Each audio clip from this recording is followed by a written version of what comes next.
Now we're Conscious good. cast. Making sure we're all good. Hello. We've got a lot of things going on. Yes, I am Days. Oh yes, let me listen. We're live. Doing a sound test here. Let's see what it sounds like. Talking. He's talking into his mic.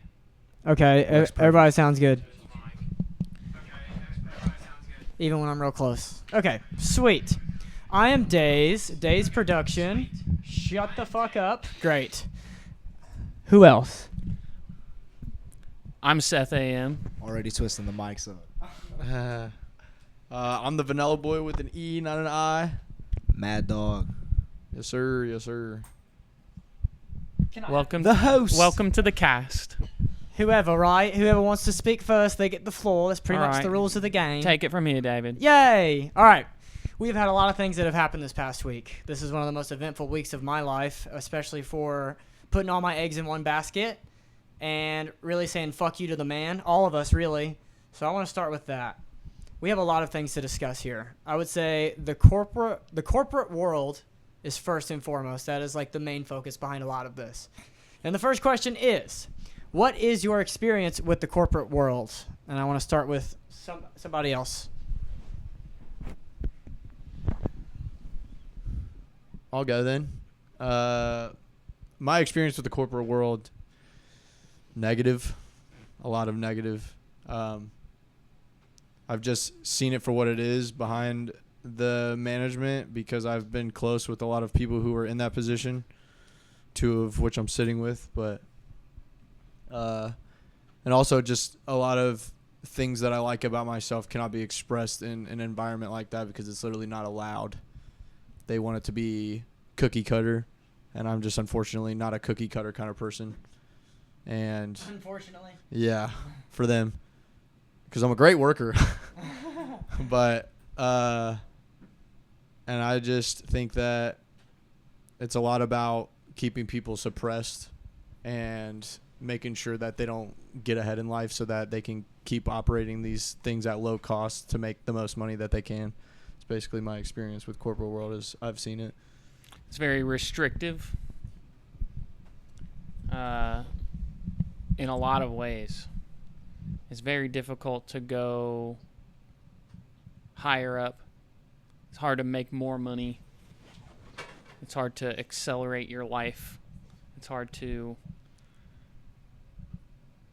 overcome the challenges of financial hardship when you're working for a corporate company, especially the closer you are to the bottom.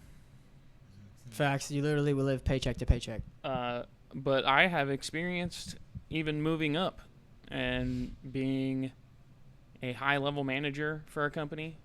I'm going to drop all the names, bro. Yeah. I'm not holding back on this one. I was a general manager for Domino's. Yo, let's And break open Domino's. It still was not, first of all, it was not helping me escape my financial problems. If anything, it added more to my plate, more to my stress. I spent more time at work. I got paid less per hour than almost any other job I've ever had in my life. It was absolutely a trap, and it was like a carrot on a stick. The incentive for more money was behind just increasingly higher standards for how to get the increase in money. That's how it's always supposed to be, though, isn't it? Like, that's how it's brought up to be, the whole system of everything. Absolutely. The people who originated it. They were like, we need these people controlled. Yeah, it was like when I first started at Domino's and they were trying to give me the incentive for a higher position, it was being told to me that that as managers you can get a higher level of pay, a bonus on your paycheck if you meet certain standards. And so I'm like, okay, sure, I'll train to be a manager. And then it took a year and a half to train me to become a general manager. And in that time, the amount the standard for which to get a bonus had almost doubled in every regard. It was twice as difficult to meet the standards required to get a bonus. So the general managers who were talking to me at the beginning, who were saying, yeah, I make great money and, this job is great and all you have to do is this. It was like, it was almost like a lie. It was like, by the time you become a manager, by the time you actually reach this point, your ability to make a bonus is going to be almost impossible without working 80 hours a week. Sorry to cut you off, but Jillian said hi. LOL. Hello. Hello. Hold on, I'm going next whenever you're done. So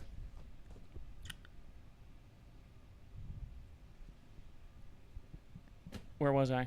You were talking about 80 hours a week. the 80 Yeah, hours 80 a hours week. a week. And I still didn't get a bonus. Yeah, I worked when 80 hours those a week and didn't get a bonus sometimes. And then we were the problem. Yeah, and it's like if you calculate out how much money I made, it was less than $11 an hour. Because you were working so much. Yeah, and this is in like 2022. Like that. It's insane that the people who were working under me were making more money than me per hour. If they Technically, yeah. If they worked 80 hours a week at this job, even without overtime, because I didn't get overtime because I was on salary. But that was supposed to be okay because I would get a bonus. I didn't get a bonus. Who would want to like after knowing this, who would want to stay a manager? I think that's their goal. It's manipulation. Yeah, they're trying to see how long they can get away with it. People don't stay managers. They want you to run this place for 2.5 years thinking that you're going to get something, and then you're going to get sick of it, and you quit. But guess what? They've been training the next guy because he believes in it. And they love hiring young people. They love hiring young people. That's all the restaurant business bro. is. That's front of house. And they'll believe whatever they say So because they're 16. It's their first job. It's like it's very deceptive. That's what we were talking about on the way here. Is like, what was it? Oh man, say that again. About the corporate world, how I believed it because I was 16 and they were telling me all these things, and I was Dude, just it is like, on the tip of my tongue. and I literally couldn't even see through that what they were saying. So it almost feels like when you're young and you have a job, that it feels like you don't have a say in what happens. Right. You're But- just a kid or whatever. Exactly. Yeah. Like you're just like because that's how they raise you in Right. schools. That's how the system is. To keep you down. Yeah. Pat you on the head. Exactly. Good And like job. just listen to what you're told. Yeah. It makes you never question anything, and it's like I always attest this to my mom, and it's like she always makes it out to be like a negative thing, but it's like realistically when I was young and it was like her first kid, so she didn't really know how to be a mom, and it would be like she would let me ask why when she would tell me something. She'd be like, do this, and if I was like why, she would explain it to me, and she was like, the worst thing I ever did was let you ask why, because then after she had let me do that for like 5 or 6 years, then all of a sudden she's trying to pull because I said so, and that's just not flying with me. Yeah. My brain can't comprehend. It's like, that's not a real reason. That doesn't make any sense. Like, that's not fair. And it's like, people raise their children on because I said so, because either they don't know the answers and they've just been told that, and that's just the way it is, so that's just how it is. That's just the way it is. Yeah. Or they're too lazy to explain it because they're spiteful about it, or whatever the reason is that they don't want to explain it. But it's like, people think that kids are stupid. Yeah. And it's like, if you don't treat your kid like he's a dumbass all the time, he's not going to turn out to be a dumbass. At managers Kids in think the corporate adults are world. stupid, though. Exactly. And it's like because that's the narrative. Facts, it's though, like bro. That's Yeah, literally yeah. it. That's literally it. literally adults make kids out to be stupid, so kids are like, okay, adults don't know what the fuck's going on because they don't understand kids. It's like they don't get us, so it's like, okay, well, why All your don't new they get slang. you? Yeah, it's Which like is crazy because in adulthood, I'm trying to like as maturely as possible stay a kid. yeah, of course. It's like Because I know that like I don't know, that's just a weird thing I've always had with myself. Like when I went into the world, I was like, dude, try to keep this mindset that you have, because like that's genuinely how I felt. Like I just have to keep that mindset because I feel like that'll bring me to where I want to go, because that's truly me. yeah, it's like growing up without letting your age be a factor. Yeah, it's like yeah, people yeah. always coming to us and being like, "Oh, you're old." Like Yeah. it's like, dude, we're literally maybe like 5 years older than you, but my mentality is still the mentality that you had when you were 20, and you're like, okay, well, my adulthood's over already. Like, it's like, what are you even I'm saying? too old to drink. I'm 22. Yeah, but it's like what I was getting at is like that society standard of because I said so just floods over into jobs, and then all these kids are getting jobs at jobs that have bosses that say because I said so, and it's like they just follow that and they just get trapped there. They don't even know what's going on. So how do you address those situations without the urge? Because like in my mind, when I'm in those situations, I'm like, bro, if we meet in a fucking back alley, we're dead. Is it the same thing in your mind? This is his belt, by the way. No. I would only say it's different because I just am not like looking for violence, I guess. Like, I understand why you feel the way that you feel about it. That's just like the only way, like, other than talking to you, because when they get to that point, it's like, I can't even fucking talk to you Well, now. the way I see it is like, if I ever see you in a setting where you're like trying to get something out of it, and I see you trying to get it, and I know you're not really about what you say, I'm going to fucking throw your name in the dirt right then and there. It's like, I'm going to ruin you. It's like, I don't have to put my hands on you to make your career over. Like, dude, the guy that fired me at the GOAT, bro, I hope he fucking dies. Like, he sucks. I was like unemployed for like 5 months just getting the shit kicked out of me because he fired me on some stupid shit. Like, and it was like he was lying and making it out to be like I was making this big problem. But in reality, what it was is he didn't want to deal with the problem. He was trying to because I said so me, and I'm not about that, and I won't let you do that. I'm literally like nitpicky about it. I'm like, why? And he's like, well, it's this way. I'm like, no, it's literally not. I've literally seen it be the other way. And he's like, it's like that way because I'm the boss. And it's like, no, that's not how reality works, bud. It is law because I have said it's law. Dude, it's just an ego trip. The whole corporate world is a fucking ego trip. It's designed in a way that keeps people in the trap. It's a trap. The rat race.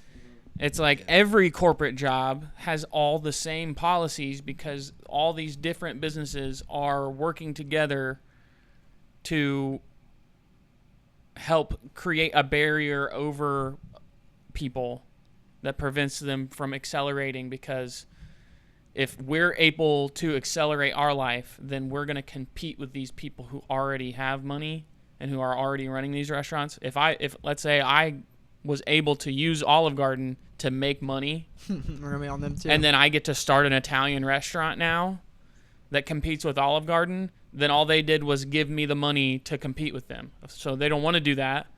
They want to keep you down so there's less competition. Right. It's a monopoly. Yes. The corporate stays at the top. Right. And all the people stay they at want the bottom. us running on a fucking hamster wheel, paying our bills paycheck to paycheck, and never getting ahead to the point where we can buy a house and start our own business and make our own success. To the point to where when we actually finally get that, it's like we got like 5 years. And unhealthy people, that's what I'm like, especially unhealthy people. Fat people?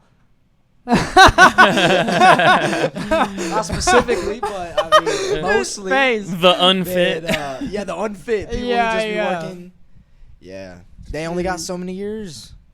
And then once they finally get to all those goals of buying a house, buying a car, oh crap, buying a house. Dude, don't buying get a out car. of the pod, bro. Dude, I'm in my own frame. He's one of the guys, bro. He's scared to get face shot on the podcast. Dude. fucking Oh yeah, mark, tell us dude. about that. What's up? What's Oh, you're what's gonna with the maybe marks? expose it, Yeah, bro. come on. talking about that. Dude. I was talking about taking a screenshot. Oh. Oh. I thought you yeah. meant this. Damn. No, I mean if we can't, it's fine. If it's outside of pod material, no worries. Nah, it's actually a pretty funny, quick story. I mean, it was just I was sparring this dude that was like 180, and for people who don't know, I'm naturally like I'm like 145 right now. I'm pretty lean, and okay, maybe 150. I don't notice my belly as much as others, but My bell. yeah, this dude was like 180 plus. Shout out Brock, bro. You're a fucking dog. And it's me and him have actually had a scuffle like a year and a half, couple years back, dude. Like before I was even like really a kickboxer. I was just like doing my thing because we were just kickboxing, sparring, and just bopping him, moving and weaving, and he ended up like getting me against like these like punching bags in the back, and then I like kind of tripped back over him, and he kept me down. Oh shit. And I was like, oh, bruh. And he just kind of like was like letting me hit him a little bit, and it was just getting intense, and I was just still doing my thing, calming down, hitting him light. And then at the end of the round, I just like kind of like stayed in the pocket right there because I thought it was just a hard round, one of those rounds. And then he like wham, wham, wham. Like after the bell, 3 straight. Sorry. No, you're fine. And He just like, whopped you after the bell? yeah, and this dude's like 180 plus, bros. 3 clean hooks to the face, to the jaw. Didn't even get stunned, didn't do nothing. And my coach pulled me back. He was like, yo, don't even respond. And I was like, I'm good. But this time, it was MMA, so I was doing my thing, especially with the little gloves, bopping him. Yeah. I think he catches a kick or something and then takes me down or whatever. Had a nice little scramble, but he secures me down. And then he's not even trying to get a better position on me. Mhm. He's just laying there. From my perspective, obviously I got frustrated because I couldn't do shit. Right. But I feel like it's different if you're trying to move and then you're beating my ass, like you're beating me up. Yeah. I respect that. But he's just holding me in the same position, just like punching me in the face. So it's like after over half the round of this, I'm like, dude, this isn't even like, what's the point of this? Mhm. So I said, all you got is weight, buddy. And then he was like, huh? And then like kept talking shit, and the shots kept getting harder. And Right. No, I hear you. yeah, What's the highest that you would ever fight at? The highest weight? probably 55. You'd never go past 155? No. How come? Bro, fighting at 170 would be crazy. I would have That's to what be Conor like, McGregor's gonna do. Who knows, Yeah, really? yeah. But, I mean, he broke his He pinky was toe. dying like to make 45 though. He was dying to make 45. What, to go Not that the low? Pinky toe. Yeah, like if you watch his most recent title fight, he's like So he never fought 135 then? no. Oh, okay, no, okay. Yeah, he was always. So he's 45, just yeah. naturally bigger then. Because that's the thing. I'm pretty sure you're taller than him.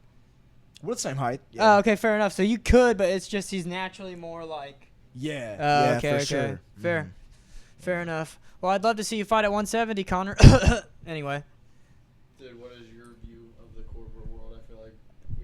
I feel like we got me and Seth's viewpoints of what corporate is. Oh but shit! I forgot about that we, OG like, question, went on a bro. tangent. We missed. No, half you're the- good. Half the I'm answers. excited to talk about mine because I was pretty much birthed through the darkness. I started at Domino's when I was 17, and I got let go of / quit. It's complicated when I was 23. So almost pretty much 7 years I was at Domino's Pizza. And I started as a CSR, a customer service representative. I was starting off just, picking up phones, labeling boxes, folding boxes, stuff like that. That was all I did. And then I worked my way up to assistant manager 2 years later, and then I became general manager 2 years after that, and then I held that position for just under 2 years, and then there was a huge disruption. I've already said this on the casual cast, but I'll make a pretty quick story about it real quick.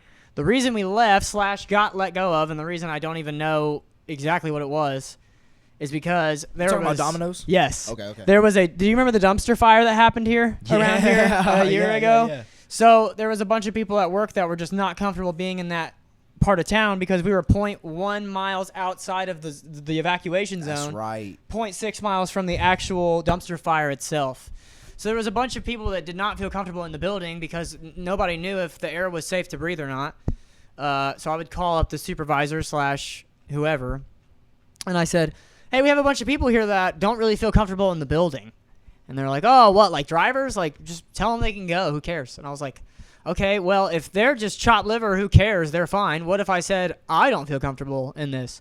And I swear I was an outrage with this guy. He was like, I'm going to call your general manager and I'll be driving down there myself. He didn't, obviously. It was just a front. It's manipulative. That's what it is.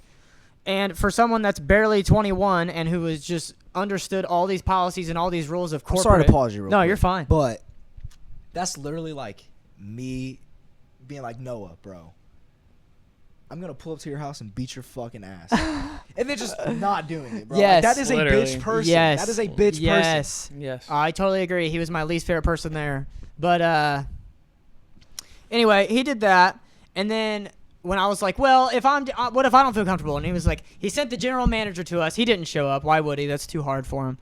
And the general manager took over at the time and let us go. And then we go to, and then literally the same night after that, we are like, okay, what if they let us go tomorrow? Because who knows what they're going to do about this? And we were like, we're going to go to Columbus and apply at the job that the Vanilla boy Noah is working at if they let us go. And sure enough, we pull up to the job the next day, and they're waiting outside for us. They're not even ready for us to come in the building. They stop us at the door. They're like, hey, we got to stop you guys. We've been doing some thinking. You guys said you were going to be moving to Columbus in the next 2-3 months anyway. We just might as well cut our ties here. Just, say goodbye as is. We'll give you some time. Like they were giving us something. And then after they realized that we were, like, cool with it, we were like, oh, thank God, fuck this place. Like, they were like, all right, well, if you guys want to go inside the building, you guys can, and it looks like 2 bouncers going around the fucking door so we can go inside the place I was hired since I was 16 years old. And they literally were, like, guarding the door until they realized we were cool and we weren't going to start breaking shit. And then they moved to the side. We went in there. I didn't even have anything to grab. I literally just wanted to go up to my aunt. My aunt's the whole reason that I even started there. I went up to my aunt, and I was like, hey, bye. She was like, what do you mean bye? Where are you going? And I was like, we're out. She's like, what? Like, are you coming back? And I was like, no, they let us go. She's like, what do you mean they let us go? I was like, I'll call you. And we left. And we went to Columbus, and we went to where the Vanilla boy Noah was working, and we got a job the same day. Dude, can I say something real quick? That reminds me 2 things. One, her being like, are you coming back? Is the exact same thing that you were asked this time around. What do you mean? Colton was like, are you coming back? And you're like, True. no. Yes, No, I'm not. I'm breaking into that too. So yes. The other thing that I was thinking about is like, dude, the way that they react to you guys coming to work and they're like standing in front of the door, Yes. like, dude, that shows you the kind of people that they hire and what their perception is of the people that they hire. Because it's like they expect you guys to just go off the walls because they're just firing you on the spot, essentially. Because they know that they're standing up for some bullshit. Yeah. So it's like they have to have more defense. It's going to piss you off is Dude, what they think yes. is going to happen. Like he sees right through our whole mask and he's going to be mad. It's all a mask. I couldn't imagine being that, like, upset about getting fired. Yeah, that literally. I mean, I was more upset through the course of working there, and that's what led to me not being that disturbed by being fired. Yeah. It's like it was For honestly sure. great news. yeah, I was like, okay, great. This is literally the path we're on. Let's go. We stood up for what we believe, and now we're not allowed to work here. So, Yeah, literally every job that I've had isn't this right? Every job that I've had when I started to, like, text Alyssa, like, dude, this job is just like, I'm fucking almost over this shit. Like, I need to start job searching and shit and all that. It's like, it seems like within the month, as soon as I start thinking that shit, fired, laid off. You're manifesting a trajectory. You're manifesting a trajectory that's pushing you out of that. It's like exactly what happened to us. It was like we'll get to it in a minute, but we like manifested the last podcast that we did, and then this time around it was like we go back to work and all this shit just goes down and our mentalities are different. Like, but yeah. I was going to post this on my story. Does anybody else have anything to say before I say part 2 of my first answer? I'm going to put Domino's and Olive Garden under blast. Faux show. Say hi, everybody. hi, everybody. Yay. And we got someone else. Hold on. Hey, yeah. Yay. How many? 3 people are watching. How gorgeous. All right. Well, hold on. I guess I can finish my point and then post it. I have it now. All right. So that's pretty much all I have to say about Domino's. I want to bust open fucking Olive Garden real quick. I worked at Penn's. That's the job that I got after Domino's. Penn Station? No. Penn's Mechanical. It's a bar. It's also corporate as fuck. It's just a different. It's not as much food. It's just a whole different It's dynamic. not quite as corporate. Yes, but it will be. It's on its way. Oh my God, Its it whole will goal is to be just as corporate as Yes. Domino's or Olive Garden. Penn's Mechanical is going to be competing with the top level guys. I'm sure they're going at a crazy trajectory. But I started at Olive Garden after working at Penn's Mechanical for 11 months. And Olive Garden at first seemed kind of promising. It's like I wasn't a general manager, so I had a lot less on my plate. I was just running tables. So it felt easy. It felt like I was like learning how to do first impressions and shit like that. But as you guys know, on the first 2 Conscious Cast episodes about Marinara, I had a lot of opinions about how they ran things and about how their leadership and management, like what they're told to tell it's like slavery, essentially. But what put it over the map, and this started off, this was the whole day. This was like 3 days after the last Conscious Cast, or 4, something like that. We're scheduled to go to our favorite place on the planet, Olive Garden. We all pretty much work a double that day. I think one of us didn't work a double. We get there. Yeah. We get there, and on the way to the car, what do you say? Or not to the car, to Olive Garden, what do you say? First of all, I think it's so funny that you say our favorite place on earth because it's so ironic that the only reason that you say that is because Grant is saying it like the hardest ironically bro. way. 10 out of 10. Ironic way. Yeah, like. No place I'd rather be on a Friday. Yeah. Like, just like ridiculous. So, the day before, I think I worked a double, and you guys were either off or only worked a single. And I was like having a pretty good day. I made like really good money actually. I made 170 the day before I quit. Thank God. And then set yourself up. It was like we were like talking about something the night before, and we had talked about it obviously a bunch, but I was starting to get to the point where I know I do this with every job. I'll get like really in my head about the fact that I just hate it there, and then it'll just eat me alive until I quit. And then it's like it just has to like get to a certain point where I'm like I literally can't do it anymore. I just have to leave. And the night before, I had set myself an alarm to wake up 2 hours early to call in if I wanted to call in that day. So I was already manifesting not going to work. I had like PTO, so I was just gonna use it. I was gonna be like, "Fuck it, dude! Like I'll get paid to be off today. Fuck it." I should have. Yeah. But I didn't, and I was feeling guilty. I was like, "David and Seth are going to work. I'm just being a baby. It's not that deep. Like I just need to go and just make the money and get out." So then I wake up at 9. I'm like,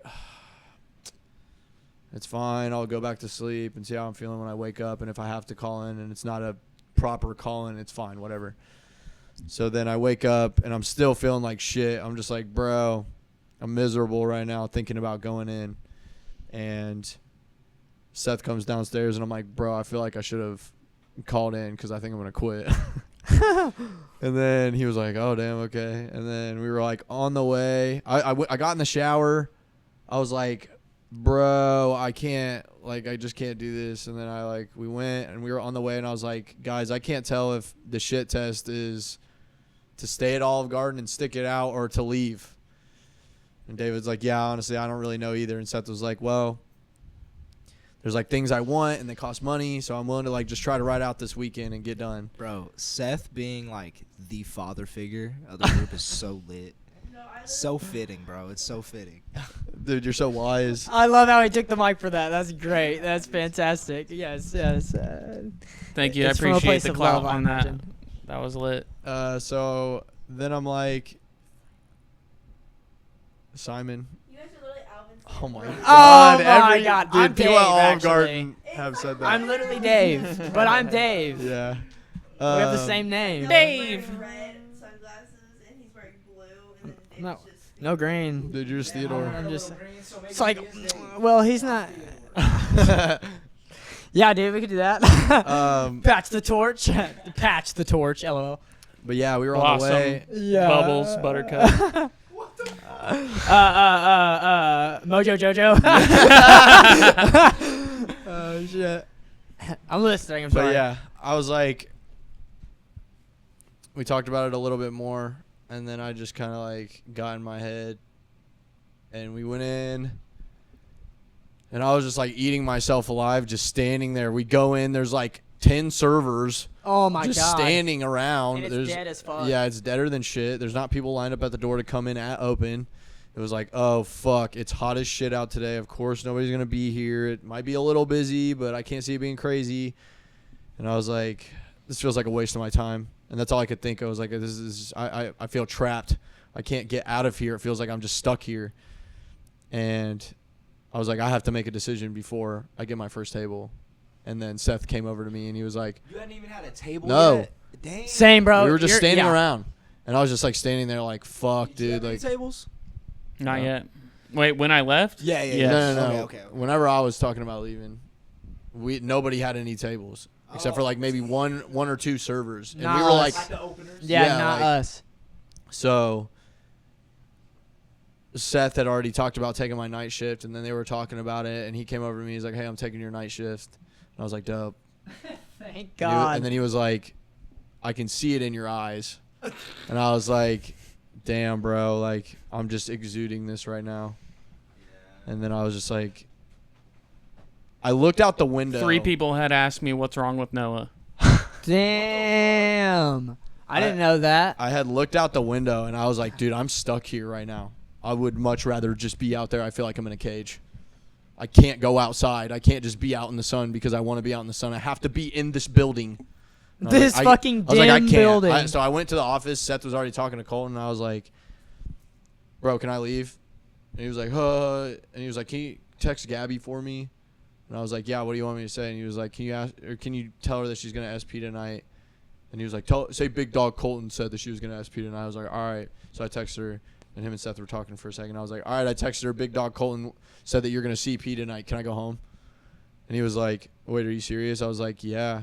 And he was like, why? I was like, because if I feel like if I don't, I'm going to quit. And he was like, well, you're putting me in a rock and a hard place here because if I let you go, I have to tell April why I'm letting you go. And if I tell her it's because you're going to quit, she might just take it as quitting anyways. But if I don't let you go, you're going to quit.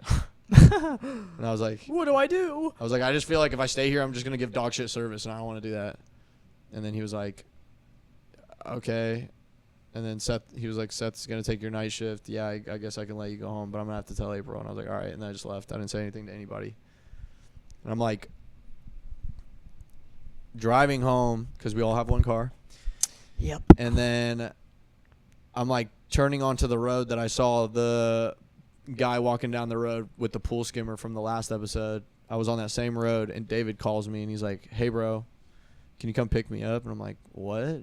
He was like, yeah, can you come pick me up? And then if you want to I would love to say. take over here. What's really funny about this is I was in the opposite headspace as Noah. I was straight up at the front talking to everybody. I was at the host stand. There was like a bunch of people around. I was just like, this is cool. Everybody's here. What's up? I was like 30 minutes went by, and I still hadn't had a table. And then the manager comes out, and he says, does anybody want to take a voluntary break? A voluntary break. What did he say? And then you and Grant said that you would both take breaks. Mm-hmm. Yeah. Does that happen often? No. No, it's never happened. The point of like forcing people to take breaks? Yeah. What was the point of a voluntary break? He was trying to get as many people to take the break voluntarily first as possible before he had to start telling people that they had to take a break. But what's the break For labor, because every minute that goes by where no one's coming in the building, There were they're no paying all tables. these servers. So There were no they're not tables in the making building. money. Like, there were no groups of people eating in the building paying money to be there. So Yeah, we so had they're paying 7 all or these 8 servers. servers. So what are you supposed to do Just- during this break? Like go fucking Yeah, whatever the fuck we want. Yeah. How Clock, long? clock out, An leave hour. for an hour. It depends. It would be cool and all, if we had like more than one car, but the fact that we only have one car, it's like you take your break and you hang out at Olive Garden. Yes. I had never taken. Bro, that sounds like what else would you do, bro? That sounds like the There's not funnest much to time. do. That's the funnest time. Right. You get a whole You hour make, or two. You make I way love all less this money doing that. I worked there for 3 months, and I never took a break, not a single time. Every time they offered me, I was like, no, I don't want to take a break. Like, I never want to take I'm here to make money. I don't Yeah, want what's I the don't point, bro? I don't want to take a break. That's another control Well, factor. in the if corporate. it's dead and they're offering it to you, that's different. It's like, cool, I have a choice to take a break. I'm not going to make very much money anyway. I'll come back at 4 because that's when my second shift starts. But they would let you pick. But today, he said, you can either voluntarily take a break or I will volunteer you to take a break. So 2 people. He said that? Yes, he said that. He said it in like a lighthearted as he could, but Yeah, it's yeah. like He wants to be a dick without- Yes, he doesn't want to feel it's like too much of an asshole. That was like the meanest way he could even muster saying it because he's usually very nice. Yeah, he doesn't like enforcing these rules, and you can tell he doesn't want to Okay. enforce Colton these is rules. Colton is.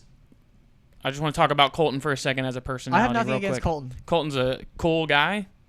He's very young, and he's a manager. He's a relatively new manager, and he's a manager for a very corporate business, and they have very specific expectations of managers at these types of businesses. And if he doesn't follow every single little tiny thing to a T, He's not he gets keeping bitched at. He probably gets talked to in a very negative way every single day he goes into work by the people above him about little things he needs to change about what he's doing, about what everyone else he's responsible for, which is everyone in the fucking building, what all the stuff they're doing. And he has to come talk to those people, i.e. us, and tell us not to do these things. And again, it's a very restrictive place. We have a very specific uniform. We have very specific behavioral conduct standards that Volume levels. that he has to enforce. And he doesn't like it, but it's his job and he needs the money, so he's doing it because he believes in the money he's trying to make. Well, yes, I have nothing against him as a person. It's more so what he was enforcing and the fact that it was. So I was around a group of people, and this is while he was like, all right, I'm going to tell you to take a break. He walks to the back or whatever. I don't know where the fuck he is. I'm talking kind of loud, so I don't really care what he hears, obviously. I'm pretty sure he heard it. But I'm talking to everybody, and I was like, man, if he tells me to take a break, I'm going to have a lot of problems with that. And everybody was like, oh, no, what, are you guys going to fight? Like, what are you going to do? And I was like, no, but I'm going to have a lot of problems with him if he tries to tell me to take a break.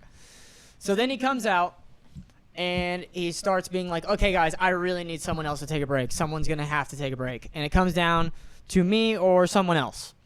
And while he's debating in his head about us, there is a busser in the background who busses at the tables. He's in the background. And I swear to you, he is doing eeny, meeny, miny, mo. Just silently over the conversation, over the debate of whatever. And then the I choose you landed on me. And now the manager's looking at me. So yes. How the fuck did he know? Yes.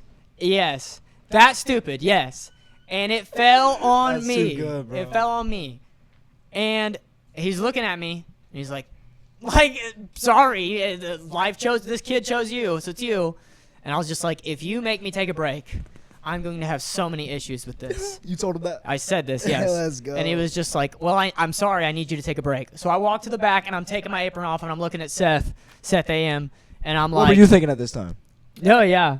I mean, What are you, punching an order in or something? Wasn't that what you were doing when I was talking to you? You punching air? yeah, something like that. I mean, when he came over to me and he's like, they're making me take a break, I'm not coming back, I knew that if they made him take a break, he was quitting. I knew that was happening. I knew that. So in your mind, were you like, bro, I might just fucking do it at that time? That's No. what I thought he was going to do. No. No, I'm ready for Seth in your to tell mind, his you're part. like, like, okay. Like, you're like. I was like, I was going to stay the rest of the weekend. I have then- so I have not in been your mind, given you're still gonna I have not quit in the been future at least? given right. It was like Okay. there has been no reason given to me Gotcha. beyond what I had already Dude. I already didn't want to work there anymore, but I had decided to work the whole weekend. There was no reason given to me yet to not do Yes. Got you. Let me okay. finish mine, and then I'm going to segue Yeah, it to yeah, you yeah. because I would love to hear his. We'll get into his. His is something else. But I go up to Seth, and I'm taking my apron off, and I'm like, yo, they're making me take a break. I'm not coming back. Like, I have no reason to come back. I came here to make money. 30 minutes has gone by. I have no tables, and now I'm forced to clock out for an hour. That's what's happening right now. Can For at least an hour, I had to be off the clock so I could get 0 tables confirmed. Can is I it? also say that I've known David for a long time, and this is like, it's fun. It's funny watching him like react like this to situations like that because I've known him to be, like when I first met him, very timid, Very and agreeable. being like, yeah. I can't just walk out right now. Yeah, Like I'll never yes. come back. I said I was Dude. gonna work the rest of the week. Like Yes. And it's the fact that he came up, he could hear me. yeah, He didn't blatantly say, but he asked the question where I knew he could hear me. And this is where it was like, I had to really look the demon in the face of like, I don't want to be confronted about this, but I'm also making a lot of claims right now. So I'm saying it fairly loudly. I'm looking at Seth. I'm pretty aggravated, obviously. I came there to make money, and now I'm told to clock out for an hour and get fucked. And I'm like, I'm not coming back. Like, blah, blah, blah, blah. 2 minutes, something like that goes by, and manager comes back, and he goes, so are you coming back? And I was like, no. And he's like, so you quit? And I was like, yes. And then, so that was it. I didn't say another word to him for the rest of the time. But then, like, 2-3 employees start coming up to me slowly. I call Noah, the Vanilla boy, to pick me up. So I have, like, 15 minutes to just sit there, and everybody's talking with me. Like, it's kind of like a shock factor. They didn't even really realize what happened. They're like, wait, what do you mean? Like, they thought I was joking. They're like, you quit? And I was like, yes. Everyone always thinks you're joking. It's like, bro, I'm not. I don't know. It's like you could tell the vibe. I feel like people can tell the vibe. I agree. well, it's also just like people don't expect that. You just quit right here and Yeah, what do you mean? It's like you can't just leave right now. You should at least finish out your shift and get something else lined up and put in your 2 weeks and do all these things before you quit. Because if you Right. quit right now, then you're fucked. Or have a big talking to in the Yeah. office, like something, not just like, oh, you dropped it, just right there. Right, and that's what it was. It was a fuck you. And then I look at Seth, and I'm like, dude, I'm surprised you're not doing the same thing, to be honest with you. And then 10, 15 minutes later, Noah picks me up, and I'm out there. That's how I quit. Yeah, I mean, we went home, streamed for like an hour, and then David gets a fuck. call from Seth. Yeah, so yeah, David yeah. leaves, and I was staying. And I had volunteered to take a break, so pretty soon after David left, Colton came up to me and he was like, "You're still willing to take a break? Like you don't have a problem with that?" I was like, "Yeah, that's fine." So he's like, "Okay," and he gave me my cut slip. I took my break. He was like, "So you're coming back from break?" I said, "Yes, I'm coming back from break." This man is paranoid now. He said, I fuck. mean, he wanted to make sure. Both of my friends had just done what they did, so. So I go on break. I ordered some food. I was standing in the area with some other servers, eating my food. What were you eating? I got steak and fries, sirloin steak and Oh, fries, yes. cooked medium. Nice. But it was a little underdone. I was fine with that. Shit, okay. So I'm eating my food. The servers, we're in this very restrictive place. We like to do things. We like to have fun. We like to talk to each other, etc. Be humans. Right. Yeah. We're not robots. And this very much goes into how restrictive Olive Garden is and how the management functions and how we're supposed to act like robots. So one of the servers, it's a girl. She's 18. She goes around the drink station with a handful of ice cubes, and she puts a piece of ice down 4 or 5 people's shirts, one of them being mine, as a joke, as a prank, for fun, Yeah, nobody's mad. because she's bored at work because we're slow, and she didn't have anything else to do. She's just trying to have fun. They hate when we stand around. They hate when we try to have little bits Always of fun. Always clean. There's no excuse, even if you have no tables, there's just no excuse to not be doing something like cleaning or stocking or something to provide value to Olive Garden. So putting ice down people's shirts is not something you're allowed to do there. Dude, they're not paying you $5 an hour to put ice down people's shirts. That's what I was about to say. Right. Especially serving, I feel like you should not give a fuck. Like if you're like a cook, and especially it's always dirty back there, bro. Like I understand. Like you're getting paid. You're on the. I get it. I get it. If that's in your job, but it's like it doesn't need to be like, bro, there's literally I can- nothing going I on, can so you take still need to five, clean the bro. clean table. I Like, can take Exactly. 5 seconds to interact with the other human Right. beings I'm working with Right. on a human level. So she puts ice down my shirt. There's laughter. I walk over. I took the piece of ice out of my shirt and I put it down her shirt. Oh my goodness. So Colton, at the moment that I did that, walked by and saw me do that.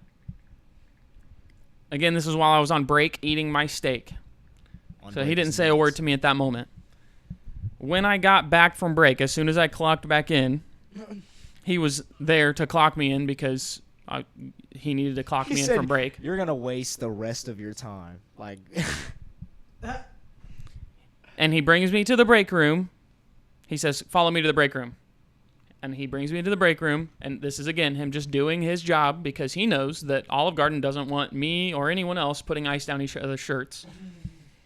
And he tells me that if somebody were to have reported me to him or to, he mentioned his superior, Tim, who's like a district manager of some sort. If somebody reported that they saw me do that, then I could come off as a predator. right. Because I put ice down my coworker's shirt after she did it to me and multiple other people. Which obviously Colton didn't witness that, but he did ask her about it before he even talked to me. And she told him that she wasn't bothered at all. So I got my first table. I had just clocked back in, as I said. I got my first table, and I was pretty upset. So I was like, at that point, contemplating a lot of things. And I texted David and Noah and told them that I asked them to come get me. I took this table's order. I brought them their drinks. I rung in the order. The order was coming up on the window in the kitchen, ready to be delivered to the table. And Noah and David were about to be there, and I just walked out. I just left. The host had just asked me. I love that. The host had just asked me if I wanted to take any more tables, and I told her absolutely not. Noah and David are about to be here. I'm leaving. And then Noah and David were there, and I left.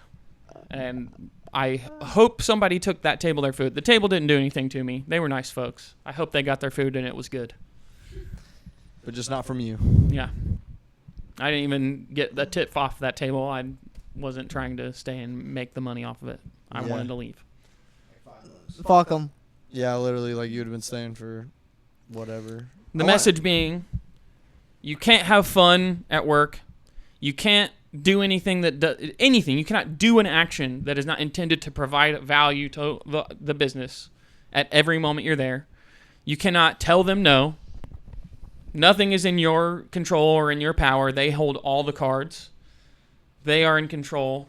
And the more you are willing to step outside any of that, even a little bit, the more they want you gone. You're becoming the ops. Because you're just an example. The more you do that, the more you are an example to the other people in the building that they are allowed to do that. They do not want us giving the impression that it's okay to do those things. Yeah. Alyssa had a question. Oh. So it's kind of for all of you. Are you guys all 3 servers? Yes. Okay, so you Word? want to leave, right? You asked the manager to leave, and he's forcing someone to take a break because you're slow. Why didn't you just be like, bro, can I leave? I'm having a bad mental day. It's slow. No one's getting service, and David probably needs more money anyways. And then he wants you to have a reason to want to go home, but then is forcing someone else to go home. Why wouldn't he just be like, yeah, you're right. We're slow today. You can go home if you're not having a good day. Well, so we opened at 11. Probably by like 11:30, I'd already decided I was trying to leave and talking to him about it. So he couldn't really gauge how busy they were going to be. But then apparently a half an hour later was a good enough gauge to be like, okay, yeah, maybe we don't need this many people on the clock. But you're right. It's like we were not busy at all. And it's like the point is if I stay here any longer, I'm going to quit because I can't be here right now. And it's just like, that doesn't matter. It's not. I came in. You had to be. He was wanting you to stay there, but then forcing one of your friends to go home because you're slow. 30 minutes in between.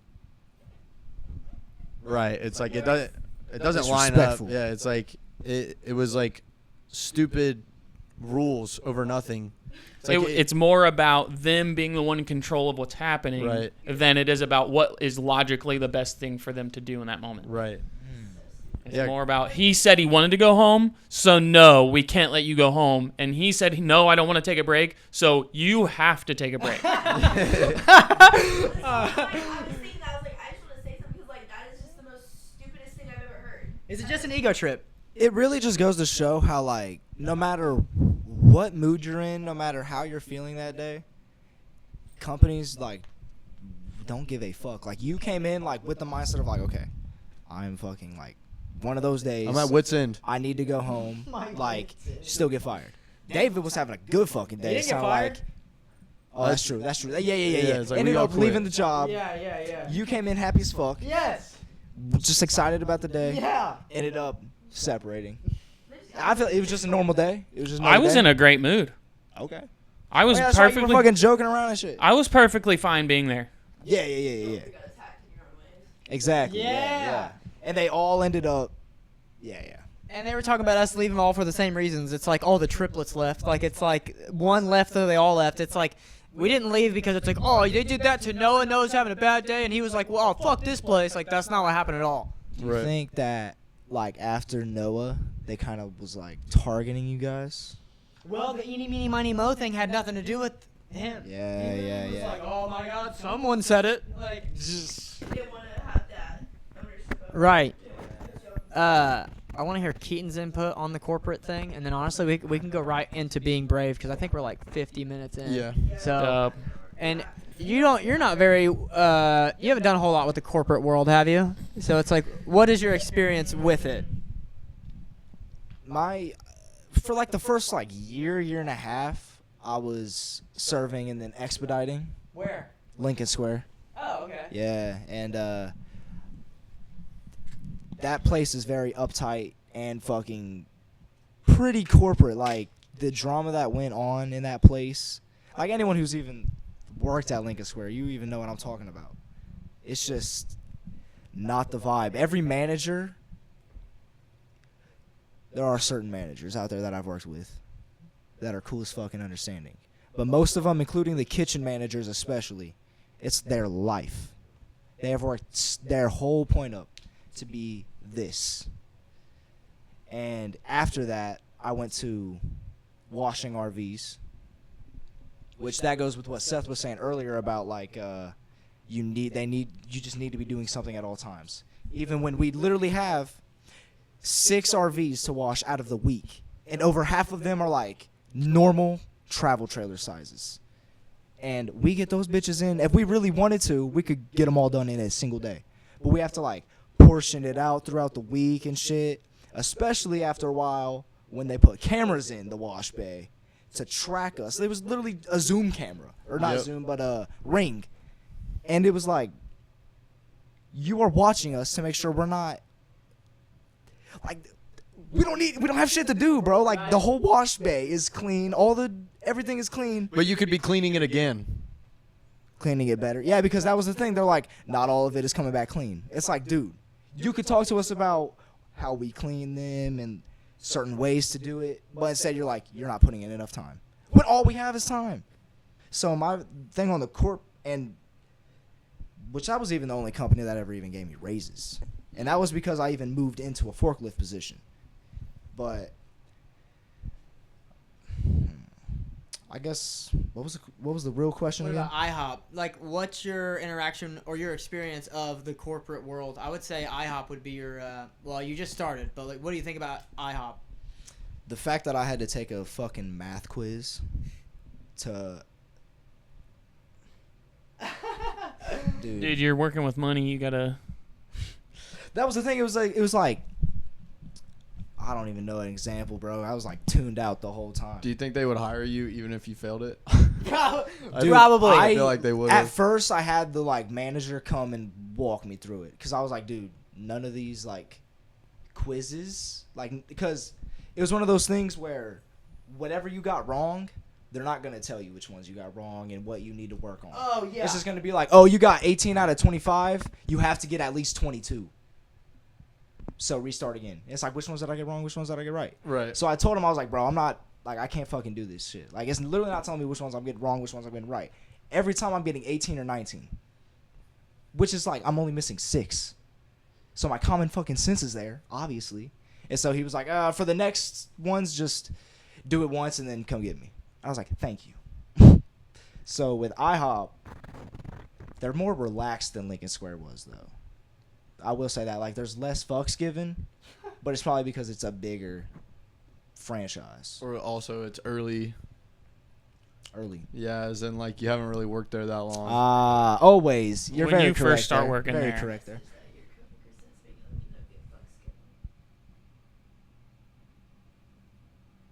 When we first It start says, working, I call that the 3% who work to get it right, and 97% give 0 fucks. Wait, who said that? His new coworker from IHOP. Yeah, my Yeah, new coworker like from I said, IHOP that- says, I call that the 3% who work to get it right, and the 97% give 0 fucks. And he's not watching stream right now. Oh. Like, this is literally a text message he sent him. Like, Oh, shit, okay, yeah. oh shit, And he's an old man Yeah. working at IHOP, which he's a bubbly old man. I like talking to him. Man, He's that's funny. dope. But Yeah, they say like the Ain't rich. 10% of the workforce does 80% of the work, while the other 90% of the workforce does 20% I of the wonder work. why, bro. You need sheep, though. You need sheep. Well, also they just can get away with it. It doesn't matter. All they have to do is follow those tiny little restrictions, and then it doesn't matter how good of a worker they are. Mm-hmm. They just never put ice down each other's shirt, and they never say no to a break, and they never call off, and they're never late. They do all the tiny little things that won't get them written up, and then they don't have to do a good job at all. Just to provide for a family who hates their Karen-ass dad. And that's exactly what Olive Garden wants them to do, Yeah. because they're not going to make as much money that way. And then they never compete. Do it. Go on to the next one. Unless anybody has anything else to I'm say done. about I'm ready. the corporate Let's go. world. All right. We got the segue. Because this goes into this. What is the bravest thing you've ever done?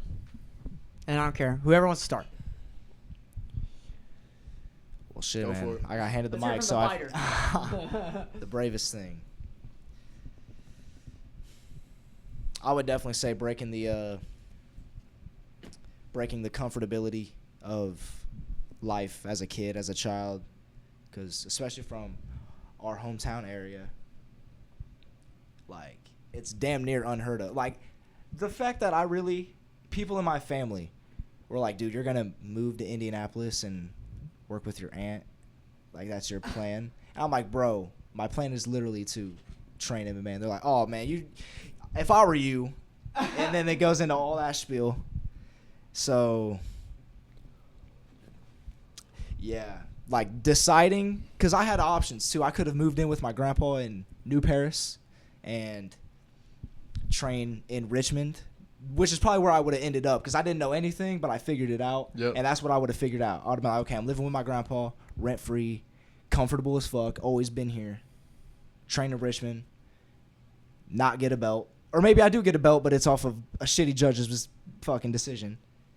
But no, I didn't do that. I knew that moving to Indy and struggling, living with my aunt, Even though it was a risk. even though it was a big risk, I knew that it is going to benefit me the most. Yeah. And I ended up finding this woman because she was moving to Indy the next year, going to college.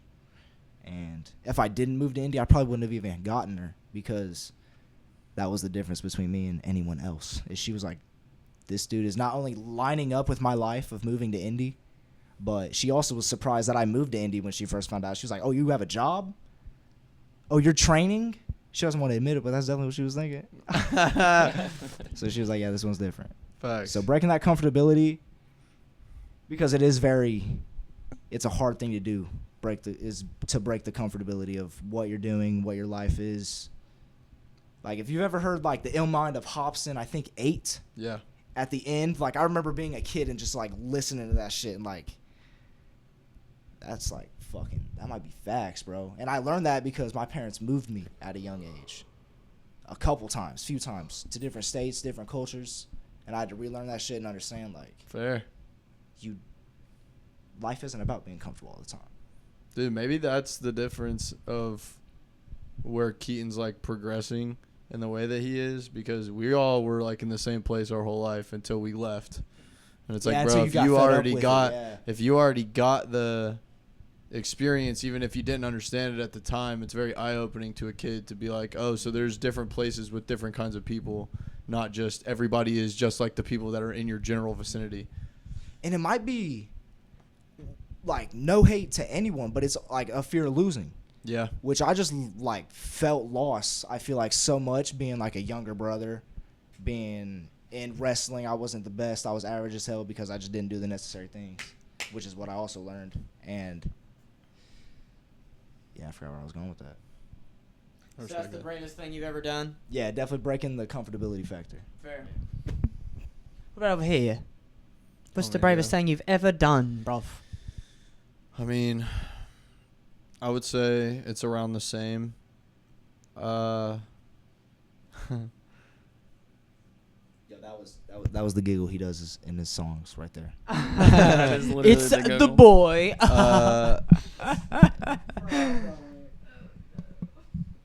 Man, I don't know if I should drop this shit or not. What I'm is so it? Too much? hesitant. Is it too much? Bro. It's a little I know fresh. what it is. Oh. Maybe.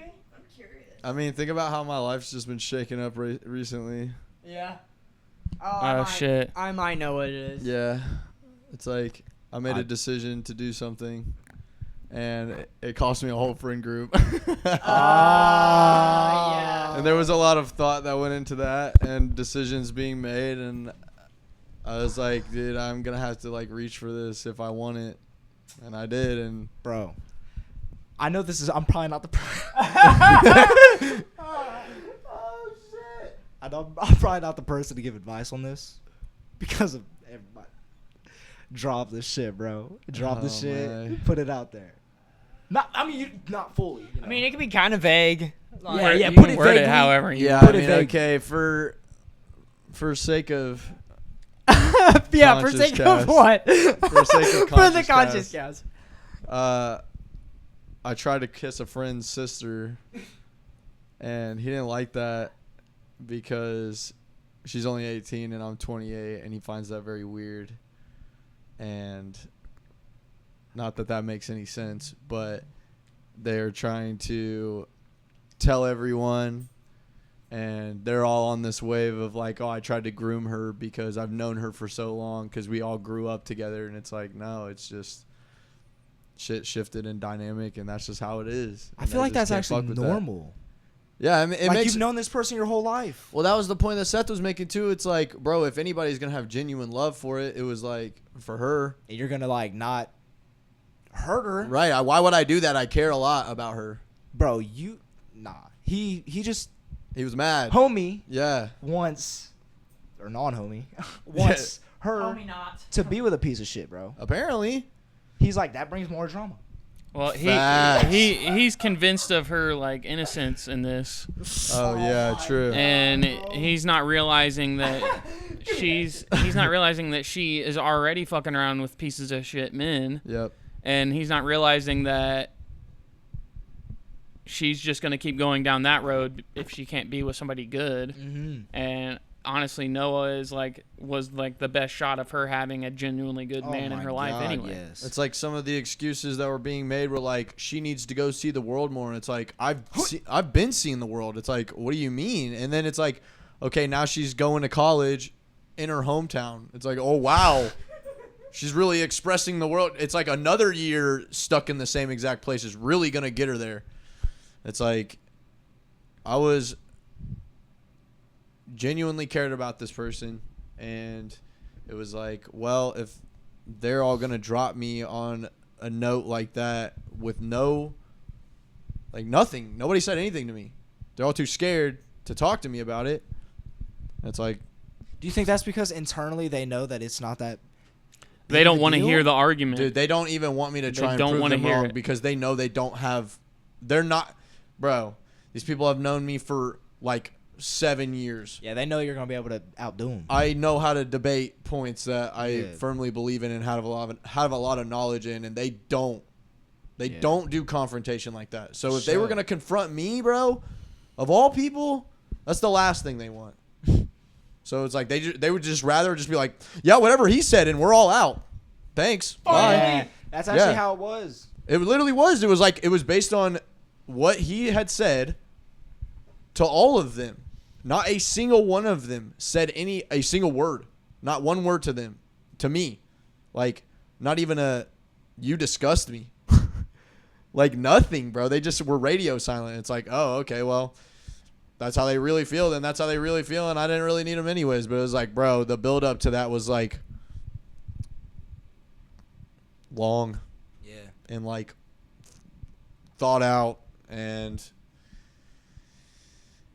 then when it was like the moment of truth, it was like, okay, like I either have to do this or I'm just passing on the opportunity. And it's really funny because around this same time I was literally like going through the battle of like, I have to just start kissing girls, or at least trying to kiss girls when I feel like I want to kiss this girl. It's always man against himself. Well, because like I would say 9 times out of 10, obviously, that they're into it, and I'm usually feeling that feeling anyways. And then the one time it's not, I'm feeling that feeling because they're feeling it, but they just don't want to act on it. Like 10 like, times out of 10. What are some of she the feels indicating things that they're doing that's making you think they're into it? A lot of eye contact, being Talking close. Talking about being so good at Close. sucking dick. Yes. Close like how? That's Close. a very I feel like that's a very Yeah.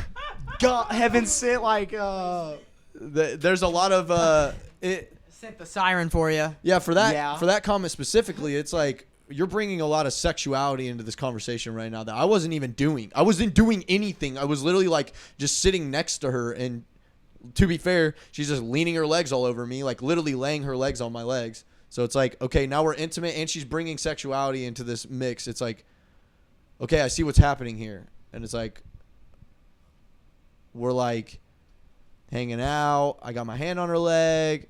I put my arm around her at one point. She's not fighting any of this. She's almost sinking into it, if anything. And it's like, okay, so And it's like, not the only time you guys have ever been No. close like that. and it's like, Yeah. and never have I ever once made a move or said any kind of comments that were like, yo, I'm attracted to you, or Yeah, that's the point of grooming. true, I got to be manipulative about it. I forgot. It was more her doing things, and you're Right. just kind of there, like. I'm experiencing the fact that she's acting a certain way, and I'm like, okay, registered. Okay, I'm like seeing these patterns. Okay, she like there was one time in the car where it's like her brother and his fiance are sitting in the front seat, and their mom's in the back seat, and she's like basically sitting on me to get away from her mom, but it's like she's sitting on me, bro, like touching me. But she's choosing to touch you over her mom in a sense, which is And like, in a way being comfortable with you. right? And it was like, Which why would she just all of a sudden be right uncomfortable with yeah, you doing I make her so anything? uncomfortable. And like, for example, like there was another time where I was showing her and her brother and his fiance some of my music that hadn't come out yet, and it was The Way You Move. And she was like, oh my God, I can't believe you'd show me a song that's like this, about like it's so sexual, like blah blah, in front of my brother. And I was like, the song's not even about that. It's talking about dancing. Which is showing that she's thinking like that. She's like, oh my God, he's Yeah, The Way You Move is like damn near PG. like. Yeah, it's like I don't say anything. I would say the closest thing that can be misconceptualized in that song is I say I drink water, I could go for hours, but I'm talking about dancing in the whole song. So it's like, bro, that's like, bro, so when you wrote like I'm the one and showed me it, that wasn't about me, unfortunately, no, it was not. bro. I mean, Yeah. I'm the One is a song for anyone who True. truly believes in themselves. True. Facts, bro. Yeah. But yeah, so I would say the bravest thing I ever did was do that, because I knew the risk that was involved with doing that was gonna be catastrophic if it came to fruition. And it turns out that it's like, as catastrophic as it was to my benefit. It was catastrophic to everybody else, not to me. It was something that was just like a decision, and it was like, this is how it's playing out. Okay, I'm moving on then. Which if you didn't do that, then you'd still have to worry about those people. I would have You'd still be snakes in my circle still. wasting your time. Yes, I would have snakes in my circle. I would have the what if factor of, should I kiss this girl? Should I try to make a move on this girl? It's like, Yeah. even though all the things that are fighting against me in this moment are, it's like, yeah. So, yeah, I would say that was a pretty brave choice on my end. So I've had some similar experiences to what you guys are describing. So I don't want to go with the same exact kind of experience, because I could pull a lot of things out. Like moving to Columbus is one of the bravest things I've ever done. Fact. I think that's similar to what Keaton said, is like breaking out of your comfort zone and Yeah. being willing to just like go for your dreams. Quitting jobs that I was literally relying on, like that's something that I've done multiple times. And it was in situations where I didn't know how I was going to make the money I needed, but I couldn't just stay at that job. And you always made the money that you needed. Yeah. I've dealt with losing a lot of friends for being accused of things that I didn't do. But I think, like, I want to go into, like, the bravery of, like, standing up for other people. Like, I remember when I was in 8th grade, I was in gym class, and we were going to the locker room to get ready to go back to regular classes. And there was this guy that was like going around the locker room, just like smacking the shit out of the back of people's necks. Just, like I hate laughing. those fucking He kids, was bro. yelling redneck, and he would just smack the shit out of these people's necks. If you were that kid, fuck you, sincerely. Fact. Hit me up on Instagram, KeatonMiller_MMA. And he comes around to me, and I was like, not having it. Like I was already ready to not Oh shit. just allow this to happen to me. And I like turned to him. I was like, "You're not smacking my neck." Star M turned into a shooting star. I was like, "You're not smacking my Star neck." him. And he was like, He was so he shocked. passed by me because he's like, "Okay." He's I like, guess. "Whoa, Well, oh, since you're okay, just we gonna got say a it. badass." And he just like scoots by me, and he's going to this next guy. So you're not smacking his neck either. Fuck yeah. I was like, "You need to fucking stop. We don't like it when you're doing this." How old were you at this point? I was in 8th grade, so Oh, 13. fuck yeah. 13. 14. And I it's wouldn't like have the said that only shit at time that I've age. ever Same. gotten in a fight in school. I never got into fights. That's not something I did. But he like turned around and he's like laughing and he like smacks my neck. Oh He like my jumped in and smacked my God. neck. So I pushed him into the fucking locker, and then now it's like fight mode. Like he's swinging on me, I'm swinging on him, and I can't even remember. We just kind of stopped. I remember we were talking shit, and I like spit a little bit, and he was like, "Oh, why you fucking spit on me?" And I spit on him again. Oh shit! Shut the fuck up. Yeah, bro, shut up. And I just know that it was like, not only was it like I was seeing this guy doing something I wouldn't like done to me, but I knew everyone else didn't want it done to them. And nobody else was saying anything. Like, Of course. they're all just like taking it. And it just pissed me off because I was like, I don't want this. I know they don't want this. And then he like passes by me and he's about to do it to somebody else. And I'm like, no, like this, what I'm saying is that you shouldn't be doing this. Like, Yeah, it's not about don't me, just bro. pass by me and then go do somebody. Like, Yeah. no, don't smack people's fucking neck. You're being an idiot, bro. It's the action. Yeah, And then he didn't do it anymore after that.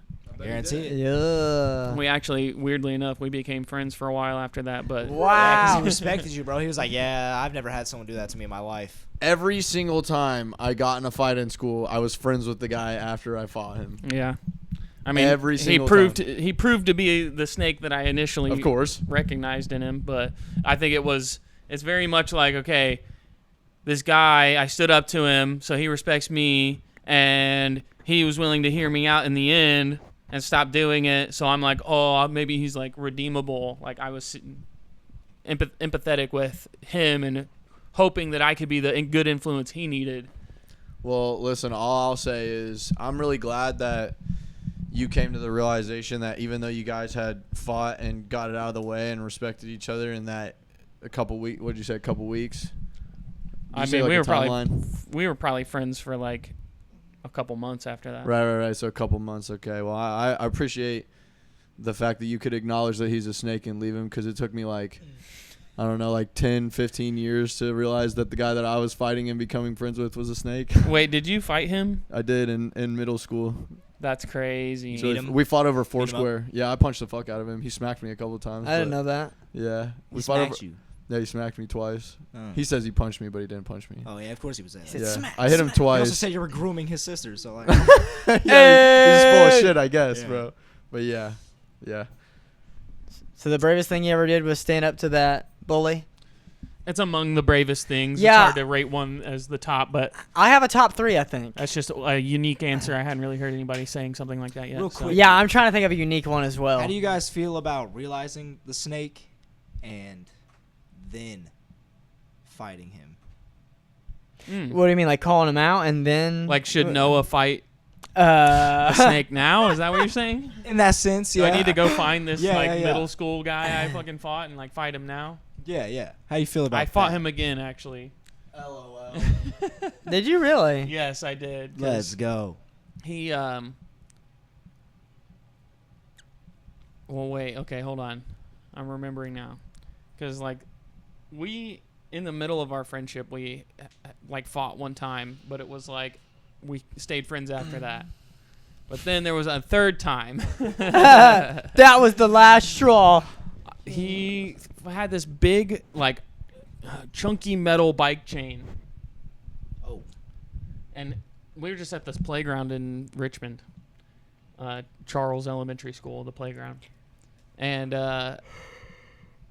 he like starts swinging it above his head, laughing, and I'm like, what's happening? You know, like we were all just hanging out. There was other people there too, and he like threw it at me and he missed. Oh. Like, how hard? Like, he threw it. Well, like, he missed the first time, but then, like, I was like, what the fuck? And he, like, runs over and picks it up, and he's swinging it above his head again, laughing. And I, like, hit the deck, but he threw it and it hit me in the ribs. Oh, fuck. And it fucking hurt. Of course. And, like, I'm just fucking pissed. Right. And so I'm, like, got up, and I'm, like, walking toward him, and he pulls a knife out of his back pocket. He said, I was prepared this time, bitch. So he's like, no, we're not going to fight. If you come at me, I'm going to fucking stab you. Like, How old were you now? I mean, I was probably, like, Same age, right? 14 maybe. Yeah, I think they're okay. Bro, what a bitch. Somewhere Yeah. in there for 13 or 14, yeah. And it was like, I literally turned around and walked home and never talked to him. Fair. Dude, why not? Good call. Well, because I Dude, why not? really didn't respect the fact that he said he was my friend, but he would stab me. That's kind of backwards, bro. That's some weird. Especially stab me for retaliating for something really fucking despicable he had already done. Facts. Like, he literally Jesus. just was That's the showing thing, off man. for the people we were with. Yeah. With a Yeah. blade and a fucking Yeah. just weapons He galore. was just trying to be the biggest badass in that moment, and I didn't go Sounds there pretty even similar. thinking about who the biggest badass was. Yeah. I went there to hang out with friends and yeah, have fun, Yeah. and all of a sudden we're having a fucking dick measuring contest. Yeah, And big it was man. not a contest I signed up for, so I walked away. Fair. Well, the bravest thing I ever did. I can't pick which one because there's a bunch of shit, but definitely moving to Columbus is top 3. Dropping my last friend in Muncie Who? was I don't know if I should drop his name. Do I know him? No, you don't know Okay, him. okay. No, I shouldn't drop his name. Mystery man. And then the third thing is Should I say fuck Mystery Man or? He's on some fence area, so Alright, we'll bro. give him some gray area for Keep now. that fence up your ass, then. Mystery Man. Yeah. Stay right there. The closest thing I've ever had to being in a fight was I was like 12, 13 years old, and this kid who is probably a year younger than me, 2 years younger than me, he would just come around like we were cool. I mean, we were just kids. We were showing off and shit, so we weren't really friends, but we just grew up around one another. And I had my 2 tiny-ass dogs outside leashed up next to these 2 ginormous trees. And he's coming over, and he's, like, bouncing this ball, like this volleyball, basketball, like, solid. And he's, like, throwing it at the tree, and it's bouncing back. And my dogs are right there. I'm like, bro, do not hit them. Don't hit those dogs. If you throw that and it hits that dog, I swear. And he's like, what? What are you going to do if I throw it? And I'm like, I will tackle you. I will tackle you if you throw that and it hits my dog. I will do that. I will tackle you. So now it's like I'm talking shit. So, of course, who would have guessed? He chucks it back and throws it right at my tiny-ass dog's head and slams into the fucking tree. And it was just like, what is it? Fight or flight. Okay, It was fight or flight at that moment. I was like, bro, if I don't tackle him, I literally am just letting him. He can do whatever he wants. Yeah, And, like, yeah. every word I said meant nothing. So he was in the middle of the street. I was up on the porch a little bit. So I ran down and then just hopped over into the street. I didn't grab his body, but I grabbed his shirt, swung around, and threw him down, and he slammed his kneecap on the pavement. And that was pretty much game over for him at that moment. And he limped home. And that was a very brave moment for me. That was a very nut up or shut up moment. And Yeah. then David, are you a fucking bully? fast forward a handful of years, and David's also grabbed some motherfucker off of Seth trying to push him into the street. That was a very brave moment. It didn't feel as brave because it's like I'm with my boys. True. Feel It that? reminds me, like, moving to Columbus in general has been very big, brave. But, like, at the bar, there's this guy that's literally just, like, threatening to beat the shit out of us for no good reason. It was over, like, who paid for some shots or something. Oh my God. And, like, he starts talking shit, and at first we're just like, no, we're not trying to, like, it's fine, whatever. Like, we're just trying to move past it. And he just keeps talking shit, and he keeps being very threatening with his words. He's like, I'll fuck you up. Like, I will. And it's like, I just turned to him. I was like, bro, you need to sit the fuck down. Like, at that moment, it's like, am I just going to let this guy keep threatening me, or am I going to make it apparent that if he decided to try to make good on his threats, that I'm not just going to stand here and let him do it. So I was just letting him know, like, he's acting like a jackass, and he needs to sit the fuck down, because if he keeps fucking talking, he's not going to have a good time. Like, It's really funny because all the while this is happening, it's over something that I had said, and I didn't even realize the outcome of what was going on, because Seth had offered to pay for the shots of everybody, and then they got their shots before we were like taking ours, and they just took them. And I was like, wow. And I'm like this with everybody, bro. It's like if we're all taking a drink together and somebody takes it before everybody else, I'm like, wow, can't even fucking wait. What bitches? Like, and then he was like popping off about something, and then Queen. he said like, ain't nobody gonna fucking buy my drink. I was like, I thought Seth bought all the drinks. And then he was like, ain't nobody gonna fucking buy my shit. And then I just like, I was no longer paying attention to this man, and Seth just is like telling me like, this man was just going and going and going and going and going and going. It's like, bro, irrelevant. Did you tell them at all about the homeless man we did push-ups with? Did I tell you guys that? It was on the way back from yours. Oh shit, I forgot that was on the way back from. So we pull up in, do you remember what it was? Indiana somewhere. London, Indiana. London, Ohio. We London, pull up Indiana. because he was it Ohio? I don't know. Whatever. Either way, he needed to fill up his tire, so we pull up over there, and there's like 3 or 4 homeless people just chilling right by that where we're going to fill up. Yeah, where we're compressor. Yes. And then Noah's like, you want to get some water? And I'm like, yeah. And I'm ready to go into this convenience store to get some water. And then this dude just comes over to Seth as he's like pumping the air. So I'm like, pretty much. Well, they had just started to get out of the car, and I was already like at the machine. Oh, okay. And so yeah, I mean, I was just over there putting the quarters in alone. He was gonna be alone. Yeah, and like the guy walks up and he's like, "Hey man, just let me do it." And I was like, "I got it." And he was like, "Man, just like give me $2 and I can do it. Like I'm homeless, I just need some money." And I was like, I don't even have $2 in cash to hand you right now, and I can take it, and this is fine. Like, and Noah and David are just all of a sudden right there. Yeah, we're like, yo, what the fuck is this guy doing? And he like looks up at them and he's like, why you guys gotta like get out on me like that? Like, what, you guys like gang or what? Like, you guys get up on me like that? That's the fucking point, bro. Don't fuck with my bro. He's like, you guys sticking up for your boy here? And they're like, yeah, we're just making sure everything's cool. Like, and then all of a sudden he's like respecting that. He's like, okay, all right, they're gang, like dope. Dude, and then he started like throwing like little shots and shit. Bro, he called you chicken body. No, he said bird chest. Oh, I was like, don't need to be jealous, dog. Why are you jealous? See, if I would have heard that, I would be like, bro, I'm gonna kick you in your chest fucking now, bro. He was like making fun of me for having my shirt off. I was like, bro, we're all fit, bro. And he was like, you ain't fit, blah blah blah blah blah blah. Like, and I was like, he brought up push-ups. I was like, bro, I could do more push-ups than you anytime. He was like, he picked really? the wrong guys to try I to was do like, a bro, push-up you want to do more challenge push-ups with, than me, dog? You were gonna lose. He was like, I was like, how many can you do? He's like, 1,000. I'm like pumping up the tires this whole time. Yeah, he's just. Well, no, just you're like, thank vacuuming God. the tire at first. Oh yeah, Yeah. I pressed the wrong button at first. This dude tells me he can do 1,000 push-ups, so I go, all right, let's see it. And he's like, you got me. And then he's like, all right, however many push-ups I do, you gotta do. I was like, I can do that. And then we sat there and did 30 and then 25 with this homeless man. Yeah, and then he tried to big man Noah, the Vanella boy over here, before, just trying to get crumbs of our attention, just trying to scurry us up before we just dip, because he already knows we're trying to just bounce, bro.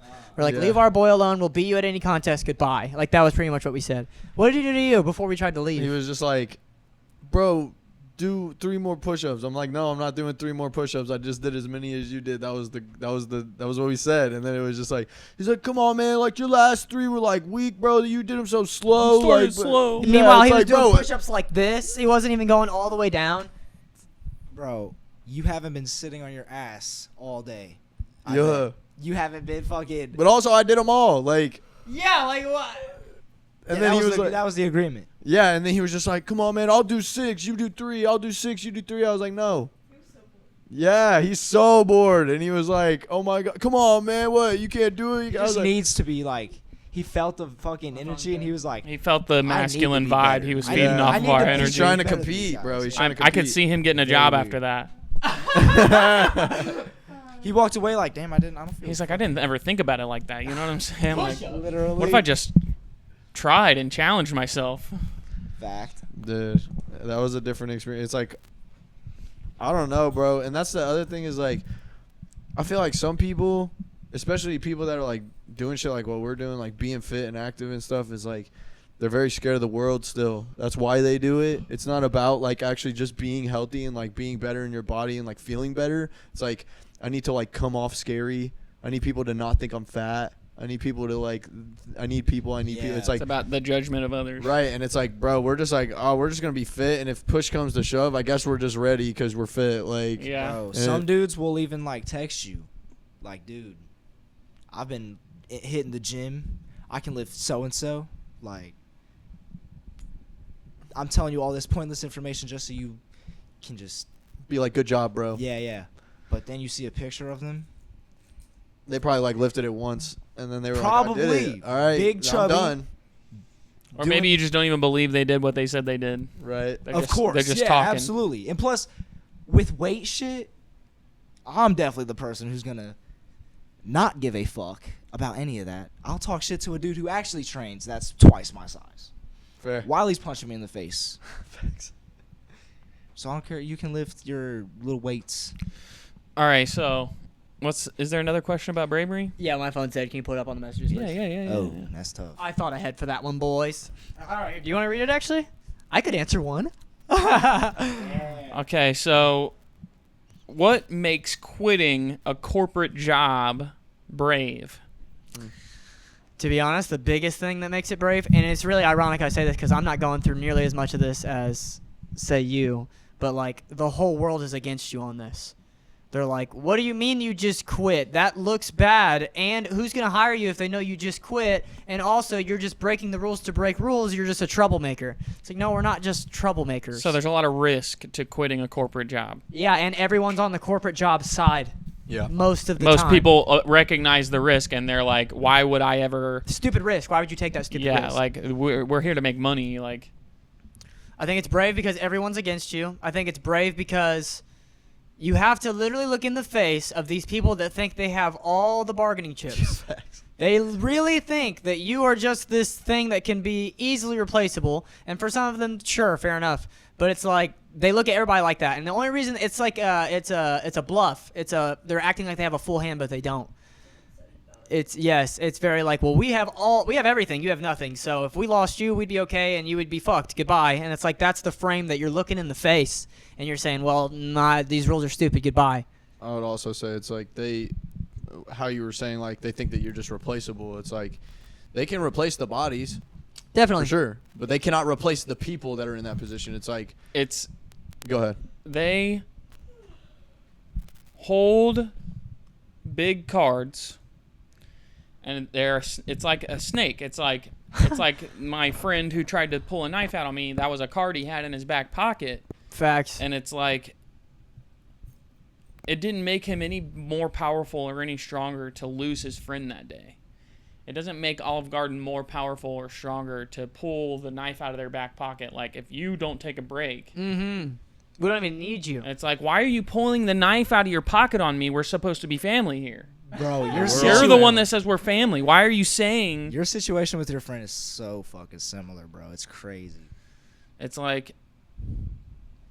It is quite literally like pulling the knife out on you. Yeah. And that is what corporate jobs do. They're willing to pull a knife out of their pocket and say, you don't have a choice. You don't get to fight back. Or now.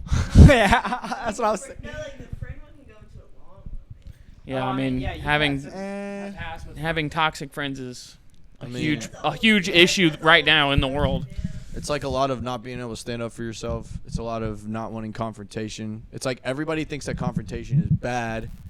It's not all the time. But so many people are willing to pull the knife out of their back pocket. Of course. Exactly, because That's the only kind of confrontation is just unnecessary. Especially between like family, friends, people that you have to hold a house together. Confrontation to that level is not needed. because that just destroys. Right. That just breaks everything apart. I would say it depends on what the Yeah. confrontation is. If the confrontation is you are getting berated over something over and over again that's not really that deep, that confrontation isn't really needed. Now, if you're getting like two people that are butting heads on something because one wants it one way and one wants it the other way, confrontation becomes where you cooperate. Mm-hmm. It's like if you have the confrontation, then you can get out of the way of why it sucks on both ends and why it's great on both ends, and then meet in the middle. And it's like pulling the knife out of the back pocket is on the other end. It's where you're still not wanting to deal with the confrontation because it means you don't actually want the other person to get any of their way. Yeah. You want you to get your whole way, and they don't get any of their way. So you're not even actually willing to confront the issue. Pulling the knife out of the back pocket is like if Noah was like coming to me and David about the dishes not getting done or something. And if he said, if I ever see this again, I'm moving out. He's pulling his knife out of his back pocket. Yeah. He's saying, you guys don't have any options here, and there is no compromising on this, and I'm not even willing to hear your side. I've got a knife, and I'll stab you. And Yeah. It needs to be solved now. Yeah, and it's my way. I want my whole way, and I don't actually want to confront what's happening between us and our friendship here. Yeah, and when you said that part about like When he didn't care about losing a friend that day. Right. Noah, when It's- he talks to us about the dishes, he's actually saying, like, I feel like I've talked to you guys about this, and I feel like I'm not being taken seriously. His problem isn't even the fucking dishes. His problem is our friendship and the state of our friendship and how much me and David are taking him serious as a friend. That's Yeah. his real problem. That's the opposite of a snake. That's the real confrontation. Mm-hmm. That's it's not. I'm using me hands, not a knife. He's bearing his chest to us, saying like, "Yo, like this is our friendship. You could have a knife behind you right now, but all my weapons are gone. Yeah. I just Yeah. want to fix this." Yeah.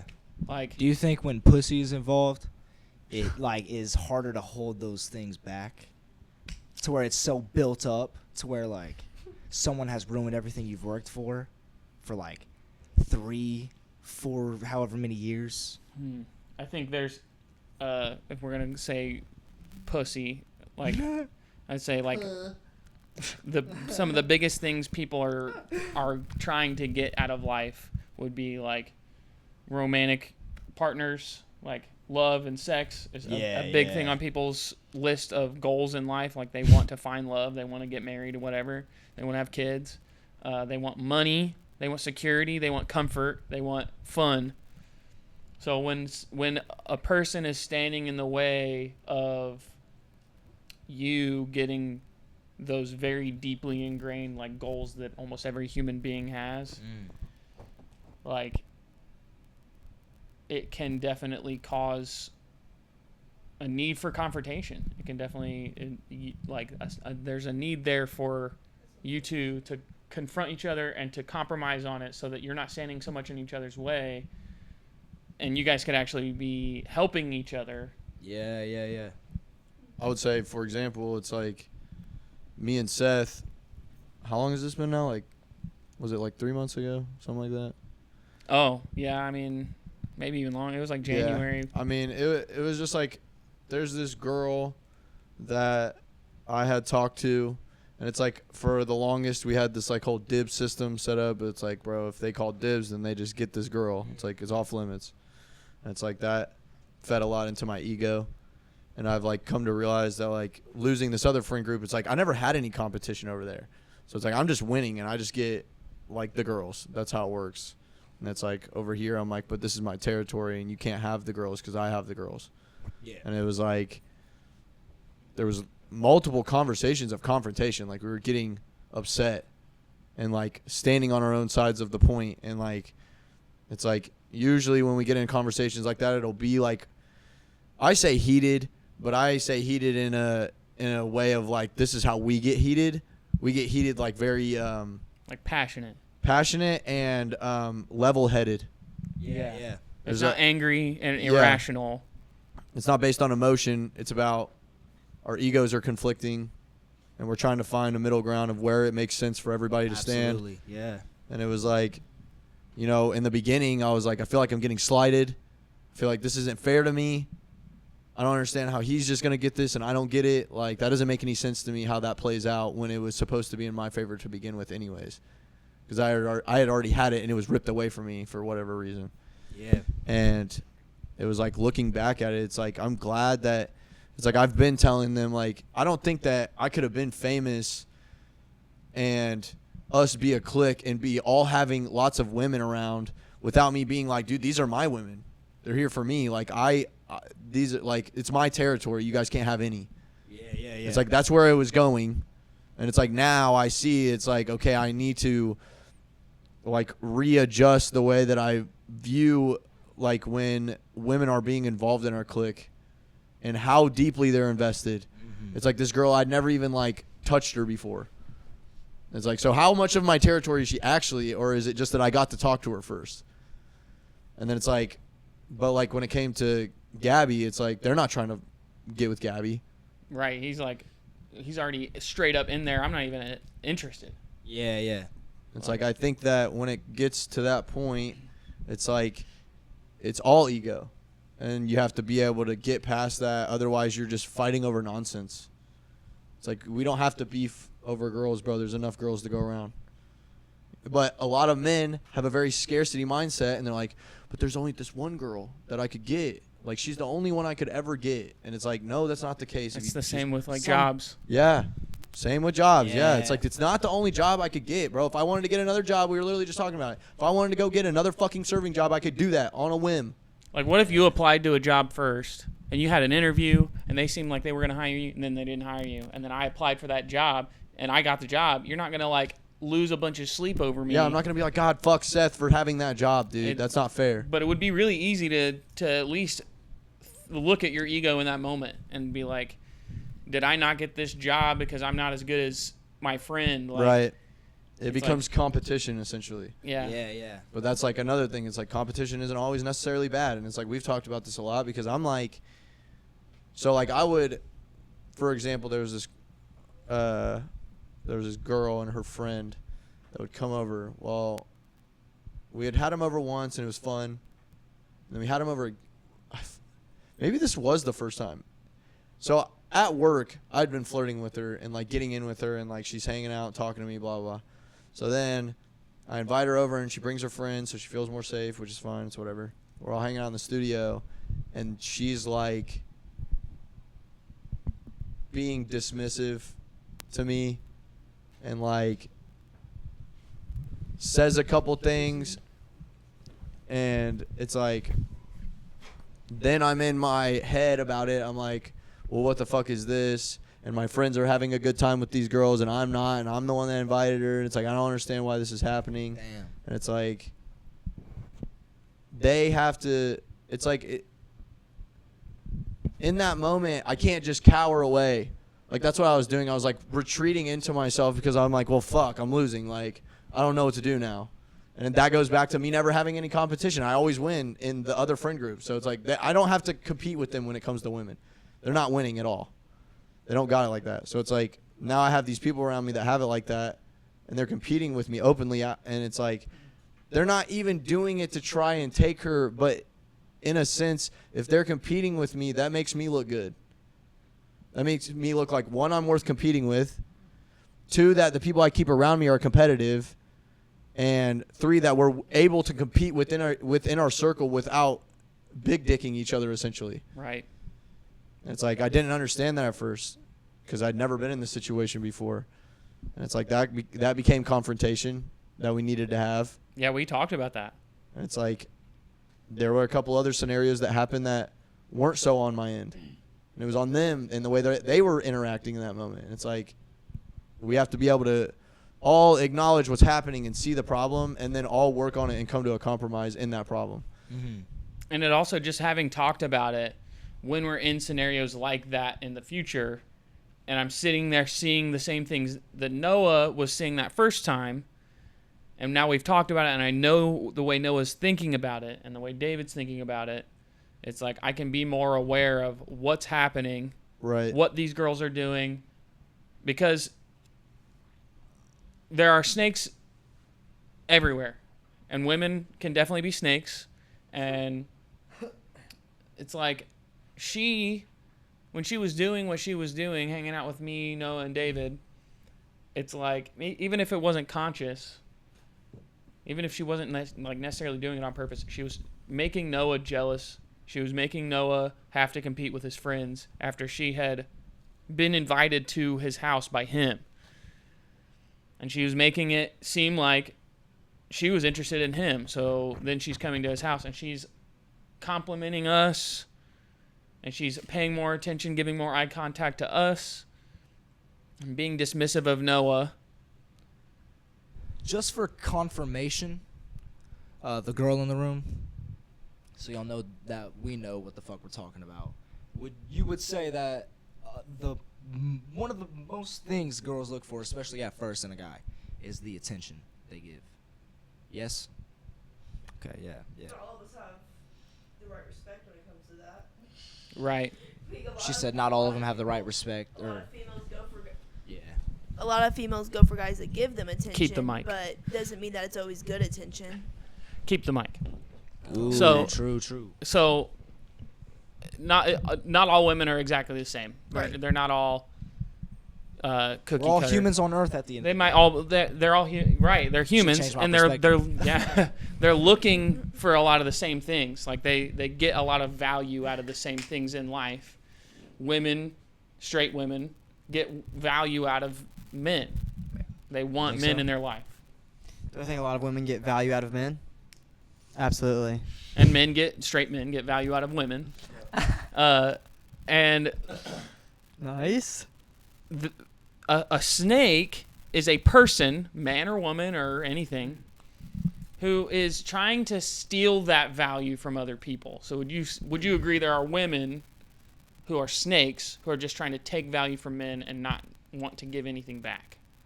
I do feel like there are tons of women that's kind of like the sugar daddy situation. That's just proof right there. I see a lot of women online or in person who go after the man that's not necessarily as good for her but will benefit her the most.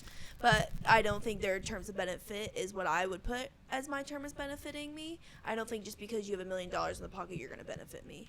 Fair. There's other females who don't have good values. I'm not going to look for a man and look for those values in him. I'm going to look for his ethic, his personality, his traits, if he's a good worker, a good person. If you're looking for what a man's got and what you see, you're not going to get much.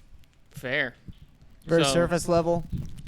So, like, I would say, based on what she's saying, based on this conversation, like, there is hope for men and women to find people. You just have to learn how to identify the snakes and how to be able to tell when somebody is just in the room trying to take as much value without giving anything back, without respecting what's being given to them. And when somebody's in the room, it's like if a girl, you're flirting with a girl and she's flirting back with you, and you guys are getting kind of close, and you invite her over to your house, and she comes over to your house, and she's flirting with your friends, and she's ignoring you, she is a snake. She's not recognizing your value, and she's not respecting it. So even though she's wanting it, and she's taking it, She's recognizing it. she's but literally not taking respecting it. She's just not treating it like you're giving her anything, or she's treating it like you should just have to, and she doesn't have to give you anything back. Facts. And not to say that relationships should just be, it's like, it's hard to think of things like they're just transactional, like we're paying for things with our attention or whatever. It's like, at the end of the day, everything has to be give and take. You're taking something from someone when you're interacting with them, and finding someone with good values and good ethics, it's finding somebody who's willing to give as much as they take to their life in general. Here's another thing, like, do men notice when they're getting, like, do men do that? Like, know that these women are using them, and do they know and also crave their attention? What do you guys, have you guys ever been put in that position where you're like, whoa, So, like, I'm in this? Just to getting used start, right now. because I feel like David has something to say here. Maybe. But I think it's like hard for men because They don't see it. Society, we all know that society paints women and men very differently from each other. And at least for me, and what I've heard a lot of men in my life, which is very anecdotal, but it just seems to me that women are painted in a very innocent light. It's like I was raised by a wonderful woman. I'm almost biased toward women just in the sense that my dad kind of wasn't as there for me. Right. I love my mom, and she was always there for me. They'll be right back. And I thought it was just going to be easy. I could just go out, and the first girl I thought that was pretty, she was probably going to be great because women are just so innocent and wonderful. And it's like Perfect. Girls are mean. Girls are ruthless. I've had to learn my whole life. They don't give a fuck. Yes, women are almost more ruthless than men. Like, I would say they are more. They don't have as many, like, their bargaining chips are just given. Well, that's another thing for women. Like this is like from a woman's perspective. I have never had to I would never beg for a man's attention. I see men are. You guys have a harder role. You have to approach more. You have to be. On the hunt. You have to have a good energy too while doing it. We can tell if you're nervous. We can literally smell you. Like, I'm not even kidding. Like, that's also how you can find a good girl too. It's like, okay, he's got some. So, is this why you always saw Diego as a friend? Is because that energy was like Weak and fake and yeah, he's not the one. I mean, that's a term of blinded. I mean, I've trusted many men, and I've had many guy friends throughout my entire life, guy best friends who I trust, don't want nothing to do with, anything. And not even just talking about Diego, like, in general. Like, I've never had a guy friend where in the end it didn't turn out they didn't want to, like, mess with me. Yes, or of have course. feelings for me, or hiding something from me. I've never had a guy friend other than a relationship that, you know what I'm saying? I don't know how to explain it. Like, I've never had a sincere guy friend who had the same terms that I wanted ever in my life.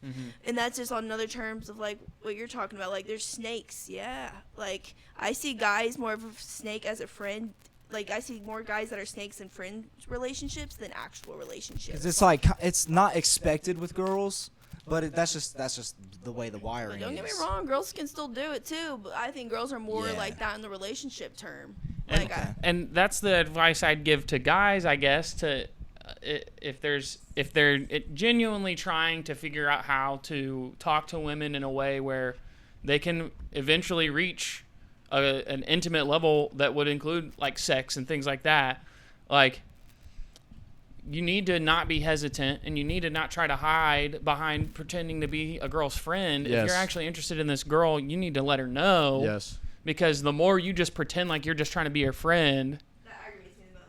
well, you're just lying, and then you don't come Yes. off as Because trustworthy. then you're then going to you end up sucker punching an MMA fighter, and then he's going to end up calling you out to spar him at his gym, and then you're going to end up getting knocked the fuck out. It's like to the point where the first time you ever meet a girl, even like if you want to express to her that you're interested in her the first time you ever meet, that's okay.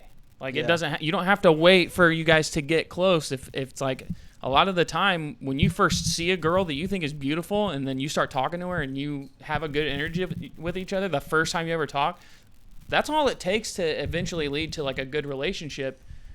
Facts. It's like at that moment, okay, I think she's beautiful. She's giving me vibes like she thinks I'm attractive. We have good energy together.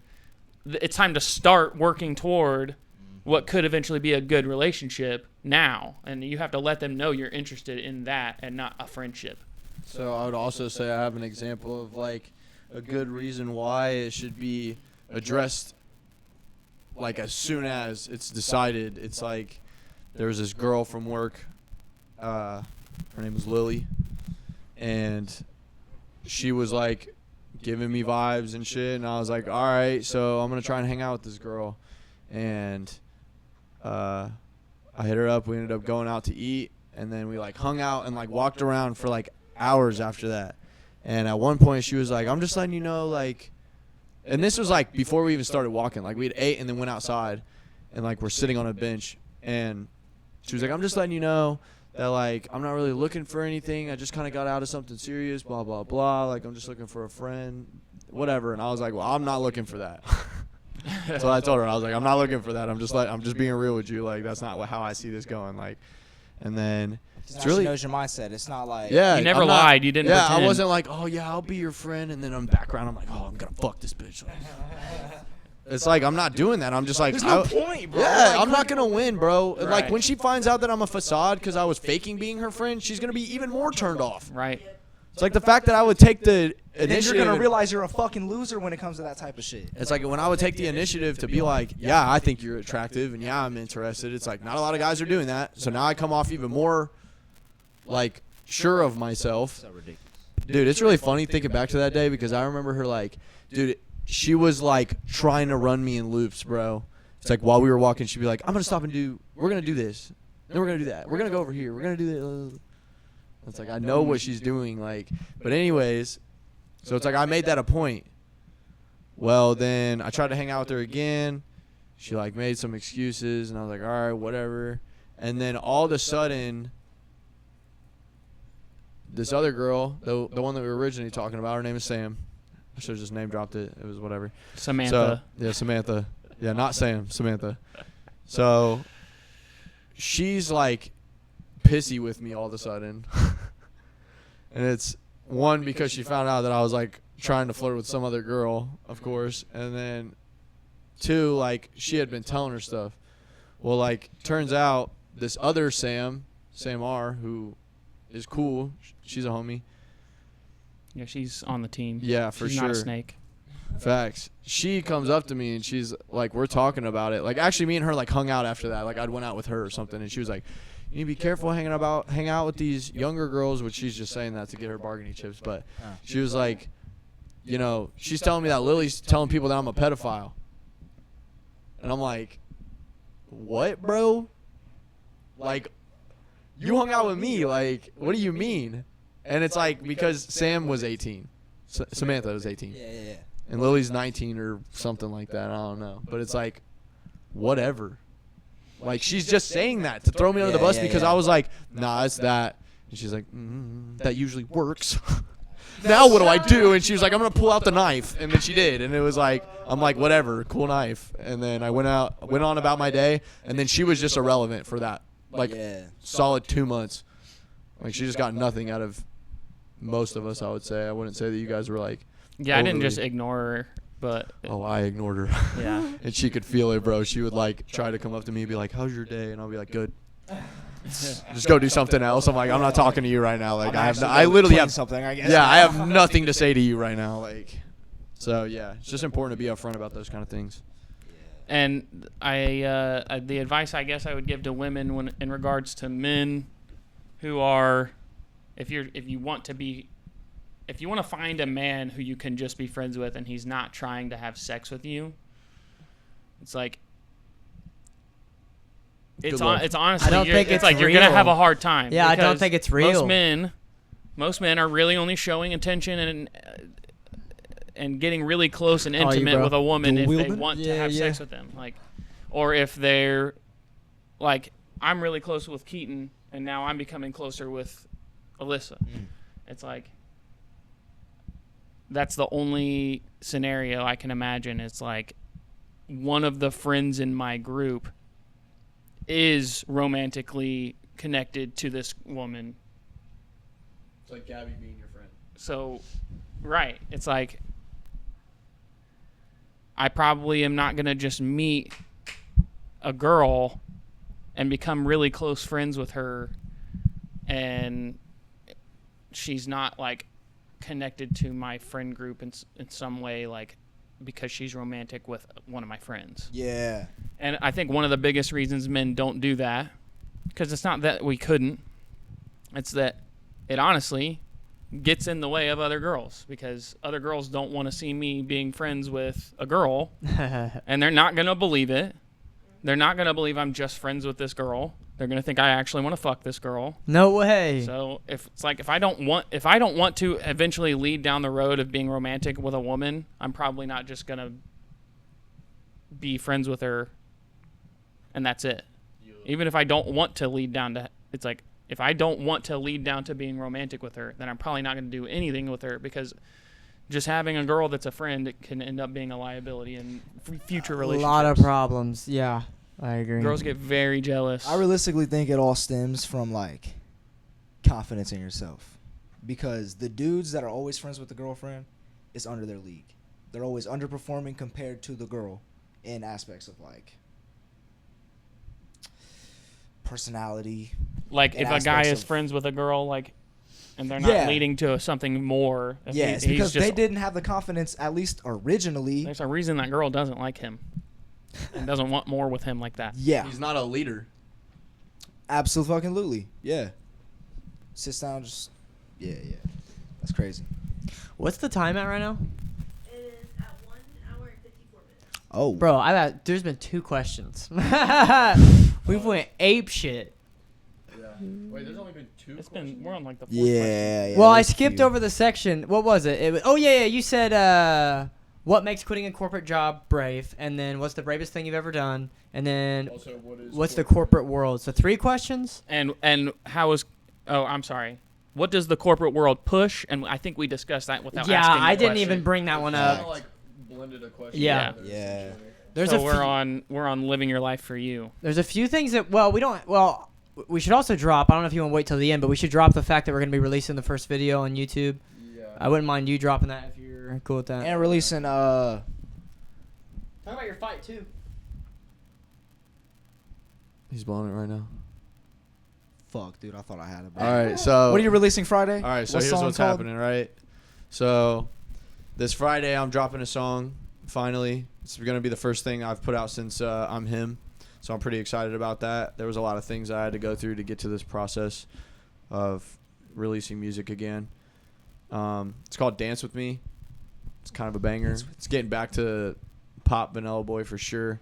It's just a fun song, and the artwork's dope. Thanks to Seth AM here. Hey. Graphic designer. Yeah. Yeah. So that's pretty dope. Tonight, what time is it? It is 12:16. Fuck. Yeah, bro, that's kind of why I was bringing this all up. I was like, dude, we barely asked any questions, but it's been 2 hours. All right. So I was supposed to put this up tonight. I spaced it earlier. We were like trying to get some things done, but Kind of chaotic day, low key. yeah, facts. At least for me, bro. Dude, I think Wednesday at midnight's not too bad. Yeah, I mean, from now on we'll just hit it on Tuesday, but Yeah. Wednesday is. So is that the thing? Like we're gonna drop like next week, Tuesday Next week night will we're be- dropping second. Yes, Right. will be the second episode Okay. on Cool. YouTube, That's a which good, means that's a good thing. so basically the way it's going to work is we shoot an episode on Twitch, it stays on there for a week. We do the Gotcha, next gotcha. episode, it goes away for a week, and then it drops on YouTube. So it's like, yeah. So it's like if they want to see it live, they can watch it live or see it the week of. But after that, it's gonna be gone until the third week, Or even if they're tuning in for the first time live, right? then I mean we can remind like new episode dropping right after this. Yep. Go tune in. If you haven't seen the other episodes, watch those until this one Facts. drops. Right. And it's like, We so got we're, y'all. so We we're got gonna be y'all. dropping the first episode finally. The thumbnail is sick. Thumbnails are always gonna Uh, be sick. Made We're- by this man. Yeah, facts again. I want to talk about that here in a second. Okay. Hey, yeah. And it's gonna be on my YouTube because we're using the clout for the guys right now. So you can find that there. What You got more subs than me?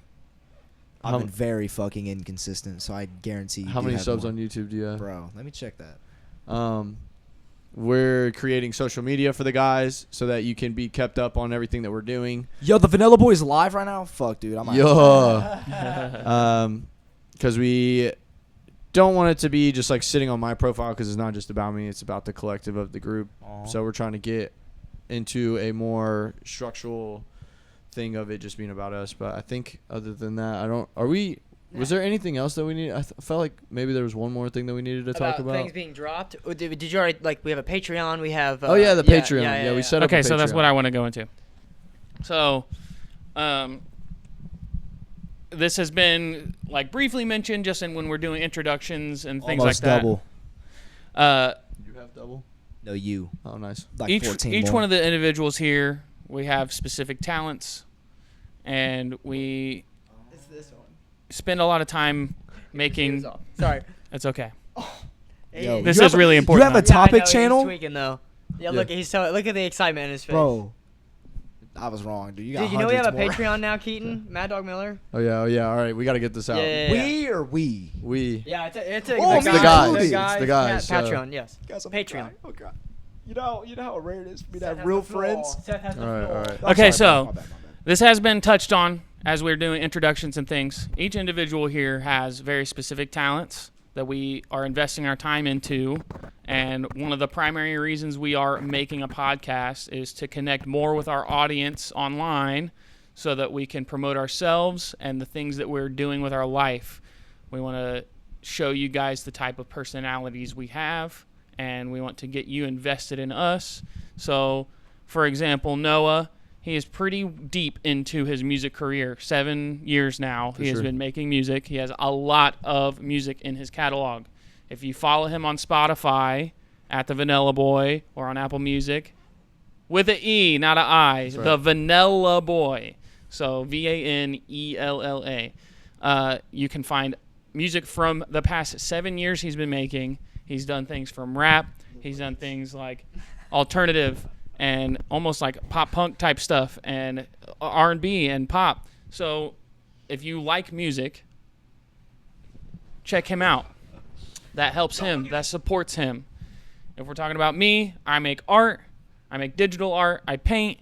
I make a lot of visual art. The point being that I'm going to start making designs to put on apparel, to start an apparel brand. And if you're interested in buying T-shirts with artwork on the front of them, or hoodies, or hats, or even the guys' merch. Right. Yeah, he's making our the guys' merch. logo. Obviously, that's a whole separate thing. And the more you're invested in us, of course, you'll be interested in a T-shirt that says the guys. So the brand isn't going to be like guys, to where like we put them like real small, like it's like American Eagle, like it's just guys. No, And then we could even make like a flip. The guys. It's the guys. So there's the guys' merch. Okay. So there's the guys' merch, and it's literally going to be like our logo. Which Like, Seth is in the process I'm of in the process of making. already started it. So Have I seen that? no, No, No. He haven't started even it made today. it. He started it today. Yeah. So, I mean, just to give a little spoiler on that, it's like a graffiti style logo. I love that. It looks like a brick wall with graffiti that says the guys on it. And that's going to be Shit is like a It's got profile. like a 90s Yeah, shit twin. is Yeah. dope. It's going to be like a profile picture. It can also be artwork that could go on the front of T-shirts or on hats. And if people are interested in that, they can buy And it. we got him on the cup. If you're not- should we have some like Guy cups. like some like face like like within the GUYS for like what we discussed last week? Should we have like a little bit of like personality into each letter in the guys? You think that's a good idea? I could see that That happening. would be cool. I could see that happening. Yeah. I will be an artist forever, so there's going to be a lot of different Yeah, renditions yeah, of this yeah. artwork, Facts. and that could absolutely be one of them. We're gonna have all kinds of T-shirts in the long run. Oh yeah. Different stuff for different tastes for different people to buy.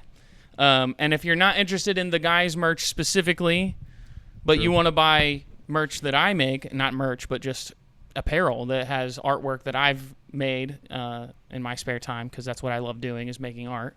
I will be making a store where you can buy artwork on apparel like hats. There's like a flamingo, for example, that I have a pink hat right now that I'm wearing. And if you can imagine a painting of a flamingo on the front of this hat, that's essentially one of the ideas I have. There's a lot of ideas. So that's my specific talent. If we're talking about David makes music. He makes beats. Days. So if you are a musician and you want to sing on a beat, you can buy his beats on YouTube. He's going to be posting more of those. Writer. If you copyright it, you will be found. Correct. We will find you. And I'm not going to make any threats right now, but you know what I'm thinking. He'll pull the knife.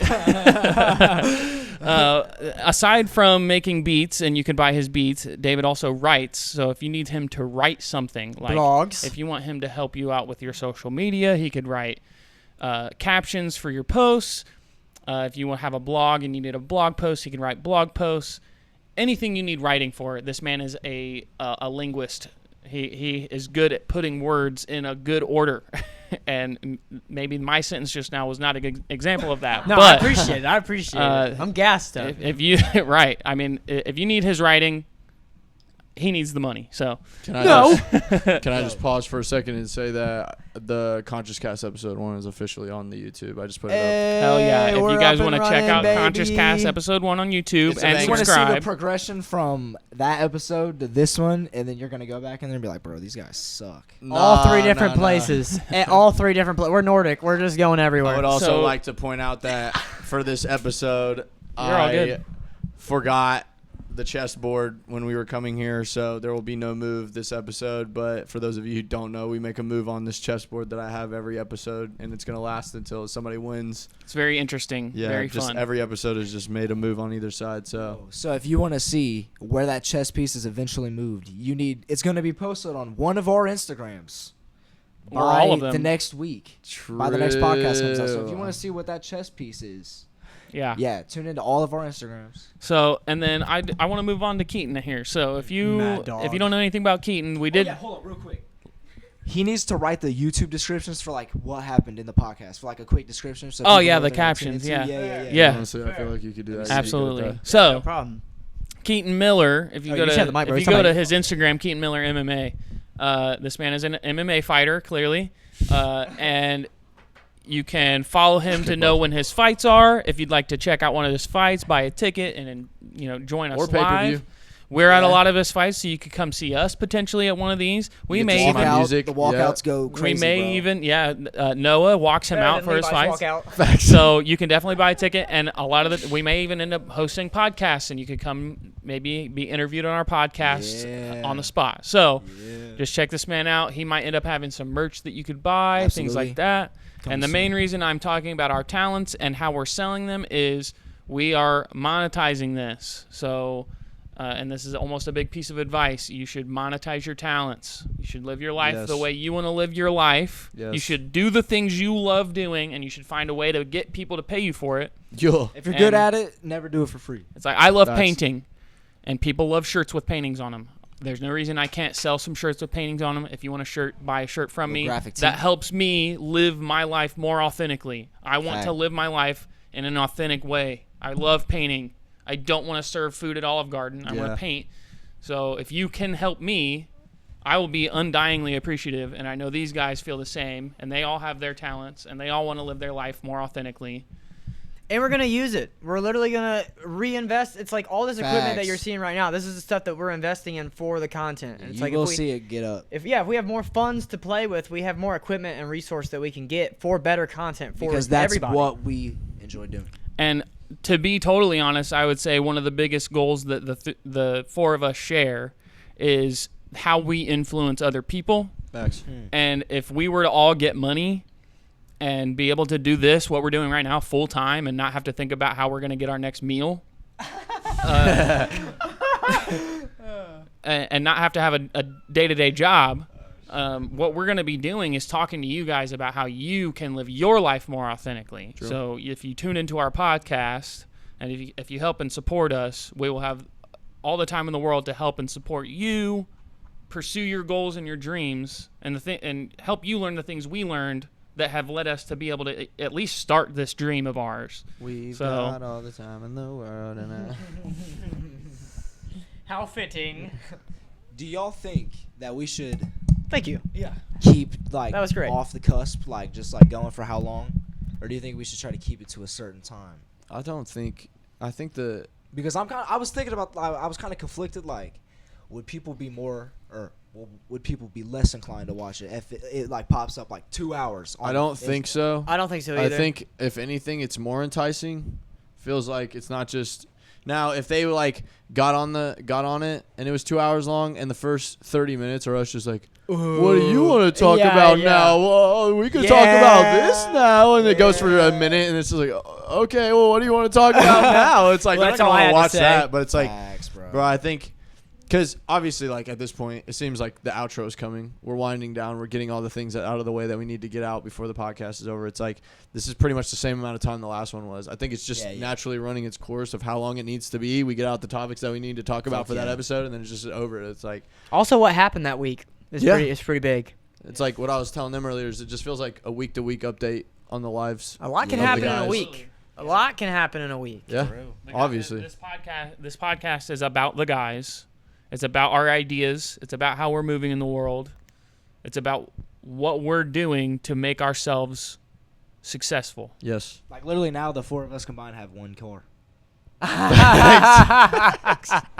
with the back window not working. Yeah. Wait, we can sell his car and his car. and buy one car with it. True. Dude, yeah, And I then might need to just fix keep it as up a a little car. bit. Yeah. I mean, Fair. Keaton could go without a car, but then we have 2 cars. Yeah. Thanks for your car, Keaton. I appreciate Yeah, that. bro. dude. Thanks for being the best girlfriend ever, Dude, babe. Having you're a car nice. and shit. But all right. Well, yeah. that's pretty much everything that we had, I believe. Yeah. Can you think of a specific outro? The guy's out. Dave's Dude, here. Eventually, we're gonna come up with a little tune to outro us. Du-du-du-du. Yeah. It'll be like on a little like button that we can push, and it'll just start playing the beat, and then we'll all just sing the Like, outro. Well, all right. Any last words? Thank you for watching. Yeah. Please Thank- join us next time. Please, Yo. every Tuesday. Real quick, I also came up with this idea that the audience is now the gang. Oh. So- Oh yeah, that's like our group Yeah. fan. So now, yeah. anytime Nice, anybody nice. like subscribes, it's like welcome to the gang. Let's one. Plus Yeah, one plus one respect respect. with the good. Yes. Or new follower during this podcast. Let's You got a go, follower during let's this? go. We Yo. love to hear that. Welcome to the gang. What? Yeah, welcome to the Yeah, gang. Plus one Plus one respect. respect. Plus one respect. Play San Andreas music. Bruh. But yeah, I am the Vanilla Boy, spelled with an E, not an I. You're the only one that hasn't really. I am Seth A.M. Oh, fair enough. Days production. Keaton Mad Dog Miller. Thanks for tuning in with the guys. Absolutely. See you on Tuesdays.